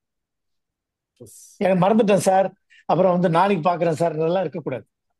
சொன்னதை செய்யணும், செய்வதை மட்டும் சொல்ல வேண்டும், சொல்வதை மட்டும் செய்ய வேண்டும் அப்படிங்கிற ஒரு பிரின்சிபல் வந்து உங்களுக்கு வரும். யாரும் நமக்கு யாருக்காகவும் பதில் சொல்ல வேண்டியிருக்காது. ஜெயச்சந்திரனா 10 மணி கண்டிப்பா இருப்பாரு அப்படிங்கிற எண்ணம் ஏற்படும். That is also one kind of trust creation in the minds of the customer. So அதனால இது நமக்கு யூஸ்ஃபுல் ஆகும். நமக்கு மற்றவங்க பாராட்டுறது வேற விஷயம், நமக்கு வந்து ஒரு டிசிப்ளினை ஏற்றுக் கொடுக்கும், நம்ம டைம் வேஸ்ட் ஆகாது. So auditing the days work பண்ணணும். ஒரு நாளைக்கு 8 மணி நேரம் 10 மணி நேரம் குறைஞ்சு உழைக்கணும், அதான் முன்னுக்கு வர முடியும். முதலாளிங்க எல்லாம் வந்து ஒரு தொழில் பண்றவங்க எத்தனை மணி நேரம் வேலை செய்யறாங்க, என்ன செல்வம், எத்தனை மணி நேரம் வேலை செய்யறாங்க குறிப்பா உன் பிரகாரம்? அதெல்லாம் எம்ப்ளாயிஸ் எல்லாரும் குறைஞ்சது ஒரு 15 மணி நேரம் 18 மணி நேரம் வேலை பார்க்கறாங்க. நம்ம வந்து முன்னுக்கு வரணும்னா 10 மணி நேரமாவது வேலை செய்யணுமா இல்லையா? கண்டிப்பா வேணும். 10 மணி நேரம் எத்தனை பேர் வேலை செய்றீங்க? ஏன் முன்னுக்கு வராத காரணம் அதுதான் காரணம். என்ன கேட்டீங்கன்னா கரெக்ட், வேற ஒண்ணும் இல்லை, சிம்பிள். முன்னுக்கு வராத காரணம் அட்லீஸ்ட் ஒரு 6 மணி நேரமாவது மார்க்கெட்டிங்ல இருக்கணும். கண்டிப்பா. யாரையாவது பார்க்கணும். இல்ல எக்ஸிஸ்டிங் கஸ்டமரை பார்க்க சென்டர் ஆஃப் இன்ஃபுளுன்ஸ் சொல்றது. எனக்கு ஒரு நான் அப்படிதான் பண்ணுவேன். அது எனக்கு ஒரு கஸ்டமர் இருக்காரு. யார் எனக்கு பிடிச்ச கஸ்டமர் யாரு, என்ன லைக் பண்ற கஸ்டமர் கிட்ட போய் உட்காந்துப்பேன். வேலையே இல்லைன்னா அவர்கிட்ட இப்போ ஃபார் எக்ஸாம்பிள் உதாரணம் சொல்றேன் கேளுங்க. இது வந்து it is called centre of இன்ஃபுளுன்ஸ்ன்றது பேரு. அதாவது எனக்கு ஒரு கஸ்டமர் ஒருத்தர் வால்டெக்ஸ் ரோட்ல இருந்தாரு. அவருக்கு என்ன பிடிக்கும், எனக்கு அவருக்கு பிடிக்கும். என்னுடைய கஸ்டமர் அவர் தேடி நிறைய பேர் வருவாங்க. ஏன்னா அவர் டிரான்ஸ்போர்ட் கான்ட்ராக்ட். அவர்கிட்ட நிறைய லாரிலாம் இருக்கும், லாரி ஓடுறது. சின்ன சின்ன ஒரு லாரி ஓனர், 2 லாரி வச்சுக்கிற ஓனர்லாம் வருவாங்க. வாடகை வாங்கறதுக்கு வருவான். சார் வண்டிக்கு 4 லோடு கிடைக்குமா சார்னு வருவான். இது மாதிரி அந்த பிசினஸ் பர்பஸ்க்காக அவருக்கு பார்க்க வருவாங்க. நான் என்ன பண்ணுவேன், வேலையில்லாத நேரத்தில் போய் அங்கே உட்காந்துப்பேன். அங்கே போய் உட்காந்து அவர் டீம் கொடுத்துட்டு வரவங்க எல்லாம் இன்ட்ரடியூஸ் பண்ணிடுவாரு. அவர் இன்ட்ரடியூஸ் பண்ணல, சில நேரத்தில் அவர் பிஸியா இருந்தாருன்னா நானே இன்ட்ரடியூஸ் பண்ணிப்பேன். சார் இப்ப சாருக்கு நான் தான் சர்வீஸ் பண்ணிட்டு இருக்கேன் அப்படின்னு ஒரே இடத்துல உட்காந்து 4-5 பேர். அங்க என்னது, அங்க எல்லாமே ஈஸியா இருக்கும். ஒரே இடத்துல நிறைய பேரை பார்க்க முடியும். அது மட்டும் இல்ல, அவருக்கு பாலிசி வித்துருக்கேன் அப்படின்னா என்ன ஆகும், ஆட்டோமேட்டிக்கா இவன் என்ன கேள்வி கேட்க மாட்டான். நான் யோகியனா அயோக்கியனா, எனக்கு அறிவு இருக்குதா இல்லையான்னு கூட பத்தி கேட்க வேண்டிய அவசியமே கிடையாது. சார் போட்டிருக்கிறாரு, அவர் சொன்னார்னா போட்டுற வேண்டியதான் அப்படின்னு போடுவான். ஸோ இது மாதிரி ரிலேஷன்ஷிப்பை டெவலப் பண்ணிக்கணும். ஈஸியா ஒரே இடத்துல நிறைய பாலிசி விற்கிறதுக்கான ஒரு வாய்ப்புகள். இதெல்லாம் சின்ன சின்ன விஷயங்கள் தான். இது மாதிரி உனக்கு முதல்ல ஜெயிக்கணுன்ற எண்ணம். ஒரு நாளைக்கு 10 மணி நேரம் இதுக்காக உழைக்கணும். சும்மா வீட்லயே உட்காந்து, ஆஃபீஸ்லயே உட்காந்து, போன்லயே உட்காந்து பிசினஸ் பண்றேன்னு நினைக்கிறான். அதான் ப்ராப்ளம். போன்லயே உட்காந்தா என்ன வரும்? போன்ல லவ் பண்ண முடியுமா? சரியா வருமா? அதெல்லாம் ஒரு எனக்கு பிடிச்ச ஒரு ஸ்லோகன்ஸ். ஒரு ஜோனல் மேனேஜர் ஒரு ட்ரைனிங் எடுத்தாரு நம்ம எல்ஐசி ட்ரைனிங் எஸ்என்எஸ்ல. அவர் சொன்ன ஒரு கருத்து எனக்கு ரொம்ப பிடிச்ச கருத்து. Agent should do more leg work then brain work அப்படின்னாரு. என்னது? Agent should do more leg work then brain work அப்படின்னா என்ன அர்த்தம்? டேய், முகவரா இருக்கிறவன்லாம் நிறைய நடந்து நடந்து நடந்து கஸ்டமர் பார்த்து பார்த்து பார்த்தாதான் ஜெயிக்க முடியும். உனக்கு பிரெயினே பெருசா வேலை இல்லை, பிரெயின் ஒர்க் இல்லை, உனக்கு லெக் ஒர்க் தான் அதிகம் தேவை. You do more leg work then brain work. Brain work பெருசா வேலை இல்லை, லெக் ஒர்க் தான் அதிகமா இருக்குது. So do more leg work then brain work அப்படின்னு. இது எனக்கு பிடிச்ச தேரி, நான் ஃபாலோ பண்ற தேரி. இது எத்தனை பேர் ஃபாலோ பண்றோம்? உட்கார்ந்த இடத்துல டயல் பண்ணிட்டு சார் வட்டுமா சார்னா அவன் ஆனானுமா, அவள் தான் இவன் டிசெக்ட் ஆயிடலாம். நேரம் 10 தடவை போனோம்னா ஒரு தெலுங்குல ஒரு பழமொழி சொல்லலாம், கும்பிடுற மாதிரி கும்பிட்டு அவன் காலில் விழுந்து ஹெல்ப் பண்ணுவான். தெலுங்கு தெரியுமா சார் உங்களுக்கு? தெரியும், எனக்கு தெரியும். தெரியும், உனக்கு தெரியுமா? அதை நீ சொல்லு, அப்புறம் உங்க ஸ்டைல்ல அப்புறமா சொல்லி கொடு. கதை இல்ல, இதெல்லாம் உண்மை. இதெல்லாம் உண்மைகள் கேட்க நம்மளுடைய அணுகுமுறைகள் தான் இருக்குது எல்லாமே. பாலிசி எடுக்கணும்னு எடுக்க கூடாதுன்னு நினைக்கிறவங்க கூட உன்னை பார்த்துட்டு பாலிசி எடுப்பான். நீ அணுகுற முறைகள் இருக்கு, உன்னுடைய விதம். உனக்காக பாலிசி எடுக்கணும்னு நினைப்பான். இல்ல நீ சொல்ற அந்த பாலிசியினுடைய தத்துவங்கள் அவ்வளவு யூஸ்ஃபுல்லா இருக்கு அப்படின்னு நினைப்பான். 2 விஷயத்துல அவன் பாலிசி எடுக்கிறான். 2த்துக்காகவும் எடுப்பான், இல்ல ஏதாவது ஒன்றுக்காக கண்டிப்பா எடுப்பான். சோ அந்த தகுதியை நம்ம வளர்த்துக்கணும். Do more leg work then brain work. Number 1, கஸ்டமரை போய் நேரம் அணுகணும். அணுகி 10 தடவை போ. எறும்பூர கண்ணும் தேயும் சொல்றாங்க, உண்டா இல்லையா? எறும்பூர கண்ணும் தேயும் போது நீ மனுஷன். எறும்பே ஊறி கல்ல ஒரு பாதையை உருவாக்குது அப்படின்னா நீ என்ன ஒன்னாலும் பண்ணலாம் இல்ல? நீ 10 தடவை நடந்து போய் போய் போய் போய் பாரு. என்னடா இவன் இவ்வளவு சலிக்காம வரானே, அவ்வளவு தொழில் மேல அவள் அக்கறை இருக்குதா, என்னதான் சொல்லி அப்படின்னுமா. அவன் சொல்லி முடிச்சவர் சொல்ற விதத்தை பத்திரமா நல்லா சொல்லி கொடுத்த அப்படின்னா, இன்சூரன்ஸை பத்தி விளக்கமா சொல்லி நீ சொல்ற விதத்துல சொன்னீங்கன்னா உன்னையும் பிடிச்ச கூட தொழிலும் அந்த தொழிலுக்கும் பிடிக்கும். ஆட்டோமேட்டிக்கா பாலிசி எடுப்பான். இது எப்போ நடக்கும்? நீ நேரம் 10 முடிக்கும். So you must do more leg work than brain work. இப்போ ஆளுங்க 2 விஷயம் தான் எனக்கு தெரிஞ்ச வரைக்கும் நம்ம ஜெயிக்கிறதுக்காக காரணம். ஜெயிக்காதவங்களுக்கு காரணம் நான் கண்டுபிடிச்ச காரணம் என்னன்னா, they are not in the field, they are not working not less than 8 to 10 hours minimum work பண்ணும். You are a business man. இது கவர்மெண்ட் கம்பெனில பஜனை பண்ணிட்டு போற வேலை 6 மணி நேரம் 5 மணி நேரம் 3 மணி நேரம் பண்ணிட்டு போறது இல்லை. இங்க 8 மணி நேரம் 10 மணி நேரம் வேலை செய்யணும். Number 1. Number 2, you must do leg work than brain work. Number 2, you must prove that you are dedicated. You love your job அப்படிங்கிற எப்படி 4 தடவை நடந்தாலும் தெரியும். நீ உன் தொழில நம்புறன்றது சில நேரத்துல 4 தடவை நடக்கும்போது அவனுக்கு ஒரு எண்ணம் ஏற்படும். எப்படி அந்த தொழில ஜெயிக்கணுன்றதுக்காக எப்படி எல்லாம் எத்தனை தடவை வரையாங்க, இவனுக்கு ஏதாவது பண்ணணும்பா அப்படின்னு கூட என்ன வருதா இல்லையா? உண்டா இல்லையா? அதெல்லாம் உன் ப்ராடக்ட்டை பத்தியும் சொல்லி நான் அதே நேரத்தில் இந்த தடவை 4 தடவை போகும்போது உன் நடை உடை பாவனை மூலமா அவன் ஈர்க்கப்படுகிறான். ப்ரொவைட் நீ நடை உடை பாவனைகள் நல்லா இருந்ததுன்னா அவன் மேல அக்கறையா அந்த ப்ராடக்ட்டை விற்கணும், அந்த ப்ராடக்டினுடைய முக்கியத்துவத்தை வந்து எஜுகேட் பண்ணணும் அப்படின்னா ஆட்டோமேட்டிக்கா பாலிசி வரும், விற்க முடியும். இதுதான் தத்துவம், வேற ஒண்ணும் கிடையாது. இதுக்கு மேல எதுவும் சொல்றதுக்கு ஒண்ணும் கிடையாது. மீதி எல்லாம் வந்து கதை. இதுதான் அடிப்படையே. இதெல்லாம் வந்து இப்போ மொபைல் வாங்க போறோம், என்ன பண்றோம், கேட்கறோம் சார் லேட்டஸ்ட் வெர்ஷன் என்ன இருக்குன்னு கேட்கறோம். உண்டா இல்லையா? நீ லேட்டஸ்ட் வெர்ஷனா இருக்கியா அப்படின்னு கஸ்டமர் பார்ப்பான். இல்ல கஸ்டமர் கிட்ட நீ போகும்போது நீ லேட்டஸ்ட் வெர்ஷனா அவன் எதிர்பார்ப்பானா இல்லையா? அப்ப என்ன பண்ணான், உன் தகுதி அப்டேட் பண்றோமா? நீ லேட்டஸ்டா வெர்ஷனா இருந்தா நீ விற்கப்படுவாய். ஒரு பொருள் லேட்டஸ்ட் வெர்ஷனா இருந்தா வாங்கப்படும். நீ லேட்டஸ்ட் வெர்ஷனா இருந்தா உனக்கு பாலிசி கிடைக்கும். இதுக்கு மேல என்ன சொல்லுது? ரைட்டா? இன்னொன்னு, நீங்க கொடுக்குற கொட்டேஷன்ஸ் எல்லாமே எல்லா பேரும் கோடியில தான் கொடுப்பாங்க. சாரை பத்தி சொல்லணும்னா அவர் வந்து லட்சத்துல கொடுப்பாரு. 300 கோடின்னு கொடுத்தீங்கன்னா 3 கோடின்னு கொடுத்தீங்கன்னா அவர் 3 கோடின்னு கொடுக்க மாட்டார், சப்புன்னு போயிருந்துருவார். 300 லட்சம்னு கொட்டேஷன் கொடுப்பார். நம்ம எல்லாம் கொட்டேஷனை வந்து எப்படி கொடுப்போம்னா பிரிண்ட் எடுத்து கொடுப்போம். அவர் வந்து லெட்டர் பேர்ல பிரிண்ட் அடிச்சு லட்சமா தான் கொடுப்பார். அதுல பிரிண்ட் வந்து கொட்டேஷன் கொடுக்கும்போதோ பேசும்போதோ ஒரு பிரிண்ட் எடுத்து கொடுக்கறதுல என்ன லாபம்னா, ஒரு பழமொழி சொல்லுவாங்க, கண்களுக்கும் சொல்லுங்கள். மார்க்கெட்டிங்ல ஒரு பெரிய தத்துவம் இது. கண்களுக்கும் சொல்லுங்கள் அப்படின்னா என்ன அர்த்தம்?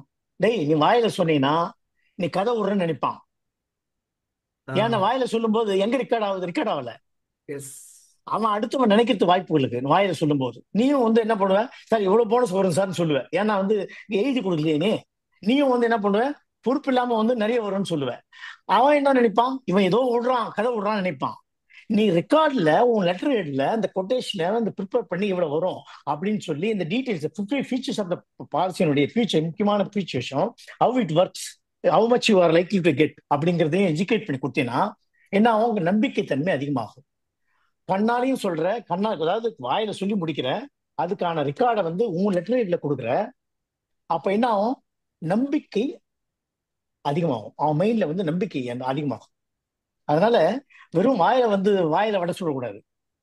ஸோ நீ எதை சொல்றியோ அதை ரெக்கார்டா பண்ணி அவன் கையில கொடுத்துட்டு வந்த அப்படின்னு சொன்னா நம்ம மேல இருக்க நம்பிக்கை ஏற்படும். அது ஒருத்தன் கேட்டான், நீ எழுதி இதெல்லாம் பண்ற என்ன பண்ணி, ஒருத்தன் கேட்டான், இட குடும்பம் ஒருத்தன் கேட்டான், யோ நான் லெட்டர் ஹெட்ல கொடுத்துருக்கேன், நீ என்ன சூ பண்ணலாம், என்ன பண்ணலாம், நீ கோர்ட்டுக்கே போகலாம். பிகாஸ் என்னுடைய லெட்டர் ஹெட்ல கொடுத்துருக்கேன், நான் இருக்க கொட்டேஷன் இதை விட வந்து இதுல ஏதாவது தப்பு இருந்தா நீ என்ன கோர்ட்டுக்கலாம். அதுதான் என் லெட்டர் ஹெட்ல கொடுக்குறேன். உனக்கு புரியும், நான் சொன்னதுல நான் என்ன சொன்னனோ அதை எழுத்து மூலமா எழுதி கொடுத்துருக்கேன். இதை வந்து ரெக்கார்டா வச்சுக்கலாம். நீ நாளைக்கு உனக்கு ஏதாவது டவுட் இருந்தா என்ன கேட்கலாம், இது மேல தப்பு இருந்தா என்ன சூ கூட பண்ணலாம். அப்படின்னும் போது என்ன ஆகுது, டவுட் வருமா, நம்பிக்கை தன்மை வரும். எப்பவுமே வந்து அந்த லெட்டர் ஹெட்ல கொடுக்குறது ஒரு நல்ல பழக்கம், நம்பிக்கை ஏற்படுத்தும். அவனுக்கு ஒரு ரெக்கார்ட் ஆகும். இவ்வளவும் பண்ணும்போது என்னாவது கண்டிப்பா வந்து வாயில சொல்லிட்டு வரும்போதும் இல்ல வாயில சொல்லி முடிச்சுட்டு அதை எக்ஸ்பிளைன் பண்ணதை வந்து ரெக்கார்ட்ல ஒரு கையில கொடுத்துட்டு வந்த அப்படின்னு சொன்னா எப்படி ஆகும், நம்பிக்கை தன்மை அதிகமாகும், கேள்வி வராது. So this is how you have to handle yourself. So anyway, now love the work you do to live the life you love. அதாவது love the work you do to live the life you love. நீ விரும்பும் வாழ்க்கை வாழ்வதற்கு செய்கின்ற வேலையை நேசித்து செய்தால் நாம் வளர்ச்சி அடைவோம். அவ்வளவுதான். நான் முடிச்சுக்கிட்டு ஏதாவது இந்த கேள்வி இருந்தா சொல்லுங்க, முடிச்சுக்கலாம். கேள்வி எல்லாம் முடிச்சுட்டாங்கன்னு நினைக்கிறேன். சூப்பர், வெரி நினைக்கிறேன். என்ன செல்வன் சார், முடிச்சுக்கலாமா சார்? செல்வன் சார் முடிச்சுக்கலாம். சாரை பத்தி ஒரே ஒரு விஷயம் மட்டும்தான். சார் வந்து இன்டர்வியூல சொல்லாம விட்டுட்டேன். சார் வந்து சிஎல்ஏவா சீஃப் முதன்மை ஆயுள் காப்பீட்டு ஆலோசகரா இருக்காரு. சிஎல்ஏவோட ஹையஸ்ட் கிளப் பிளாட்டினம் பிரிகேடு இருக்காரு. அதை சொல்லாம விட்டுட்டேன், சாரி. ஏன்னா உச்சபட்ச கிளப் வந்து அதாவது சூப்பர் ஸ்டார் எப்பயுமே உச்சபட்ச கிளப்ல இருக்காரு. ஸோ ரெண்டுலையுமே துப்பாக்கின்னு சொன்ன விஷயம் தான். இதுலயும் சூப்பர் ஸ்டார், இதுலயும் ஒரு சூப்பர் ஸ்டார். ஸோ இந்த நல்ல சூப்பர் சார், நீங்க அவுட் ஆஃப் தேங்க்ஸ் பார்த்துடலாம் sir. Right, okay, thank you so much sir. Jayachandran sir, மிக அருமை, மிக அருமை. ரொம்ப காந்திரால் மட்டும் ஒரு கொஸ்டின்ஸ் கேட்டிருக்காரு சார். சொல்லுங்க. வணக்கம் சார். வணக்கம் சார், ரொம்ப அற்புதமா இருந்தது. அதாவது நீங்க எப்படி நம்ம கஸ்டமர் மைண்ட்ல உட்காரணும்னு நினைச்சு சொல்றீங்களோ அதே மாதிரி நீங்க எல்லாரும் ஏஜென்ட் மைண்ட்லயும் உட்கார அளவுக்கு சொல்லிருக்கீங்க.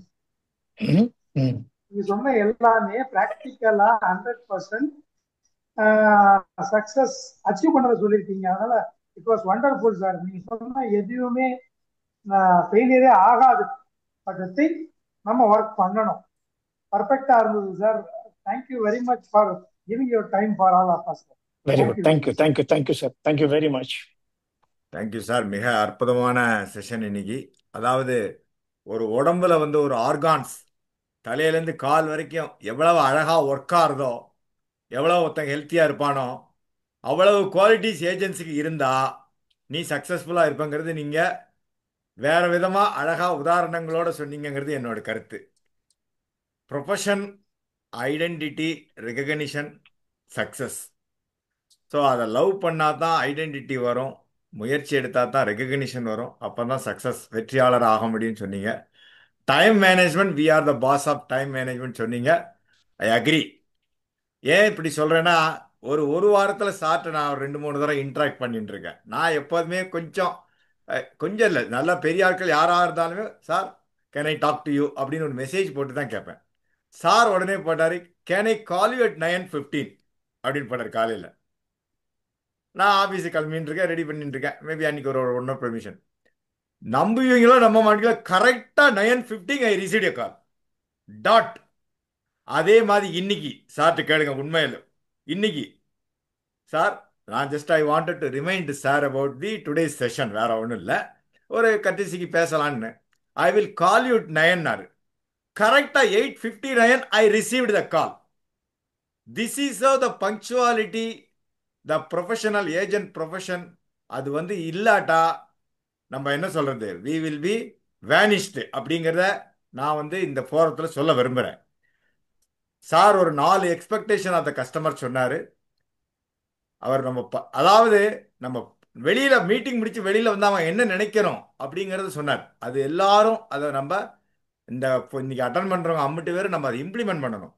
இந்த ஆள் நாலேஜா இருக்கான்யா, இவனை நம்பலாம், கரெக்டா, இவனுக்கு நம்ம நல்ல சர்வீஸ் பண்ணுவான், நமக்கு he will offer best financial solution to me.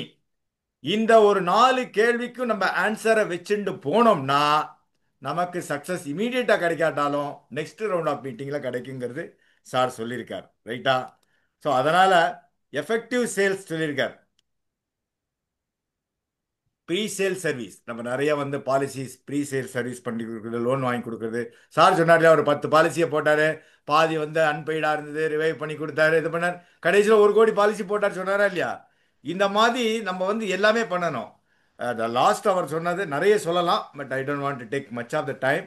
அதாவது ஒரு சேல்ஸ்மேன் வந்து ஒரு கன்சல்டண்டாக இருக்கணும், பார்ட்னராக இருக்கணும், அவரோட ஒரு ஐக்கியமாக அவரோட you should travel for his financial growth. அது ரொம்ப ரொம்ப important.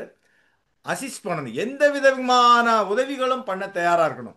Not only LIC related, in case of any emergency, ஒரு ஸ்கூல் அட்மிஷன், ஒரு ஹாஸ்பிட்டல் எமர்ஜென்சி, இந்த மாதிரி இருந்தால் தானே நம்ம வந்து அவங்க மனசில் நிற்போங்கிறத அழகாக சொன்னார்.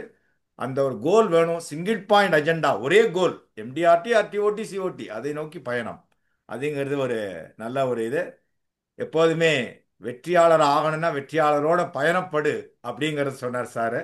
மிக மிக அற்புதம். ஐடியல் செக்மெண்ட், நான் அதை சம்மரைஸ் தான் பண்ணுறேன். சார் நிறைய பேசினார், இருந்தாலும் எனக்கு அந்த அளவுக்கு நான் ஐ டோன்ட் வாண்ட் டு டேக், ஏன்னா எனிவே ரெக்கார்டிங்கில் இருக்கும், நீங்கள் பார்க்கலாம். பிஸ்னஸ் பீப்புளை டார்கெட் பண்ணுங்கன்னு சொன்னார், பிஸி பீப்புளை டார்கெட் பண்ணுங்கன்னார். அப்படா தான் அதை சொல்லிட்டு டக்குன்னு கேட்ச் பண்ண முடியும், ரைட்டா? அண்ட் ரெஃபரல் மெத்தட் எல்லாருக்குமே தெரியும் இல்லையா? ஸோ ரெஃபரலுக்கும் ரெக்கமெண்டேஷனுக்கும் வித்தியாசம் இருக்குது, உங்களுக்கு தெரிஞ்சிருக்கும்னு நினைக்கிறேன், சார் சொல்லியிருப்பார். அதனால் ரெக்கமெண்டேஷன்னா நம்பி வந்து இது பண்ணுவாங்க, referral should be converted into recommendation இல்லையா? அதனால் யூஸ் த ஆப்பர்ச்சுனிட்டி. அவர் சோமநாதன் சார் கேட்ட கேள்விக்கு அழகான பதில் சொன்னார். இந்த வாசகம் ரொம்ப கடைசியாக பிடிச்சிருந்தது. Agent should do more leg work than brain work. வீட்லேயே உட்காந்துட்டு அப்படியே சும்மா இது பண்ணிட்டு மொபைல் ஆப்பில் கொட்டேஷன் அனுப்பிச்சுட்டு பேசிட்டு அவர் ஃபோன் எடுக்கல வைக்கலன்னு சொன்னால் நடக்காது. அப்டேட் ஆகலைன்னா அவுடேட்டட் ஆயிடுவோம். மொபைல் உதாரணம் சொன்னார். So love the work you do, live the life you love. கரெக்டா சார்? பிடிச்சார். மிக மிக அருமை சார். ஒரு சேல்ஸ்மேன், ஒரு ப்ரொஃபஷனலுக்கு நம்ம சக்ஸஸ் ஆகிறோமோ ஆலையோ இந்த குவாலிட்டிஸ்லாம் ஃபர்ஸ்ட் வேணும் அப்படிங்கிறதுக்கு உண்டான கிளாஸ் தான் இது, நான் நினைக்கிறேன். மிக மிக அருமை. இதை நம்ம எல்லாரும் இம்ப்ளிமெண்ட் பண்ணால் everybody will be successful. MDRT or TOT சிஓடியை விட்டுருங்க, சக்ஸஸ்ஃபுல் சேல்ஸ்மேனாக இருக்கணும். அது வந்து it should be converted into your more earnings. So அதனால் இந்த மாதிரி ஃபோரங்கள்னால you learn more, earn more. அவ்வளோதான் சொல்லிட்டு, thanks for the opportunity to render vote of thanks, sir. Thanks for your invaluable time, sir, by giving your expertise and advice to our agents community, sir. We are indebted to you. We are grateful to you, sir. Thank you so much. Thank you, thank you, thank you, thank you, தேங்க்யூப்பா. Thank you, sir. Thank you so much. thank you, thank you, thank you, thank Thank you, you thank all. you. Thank you all participants.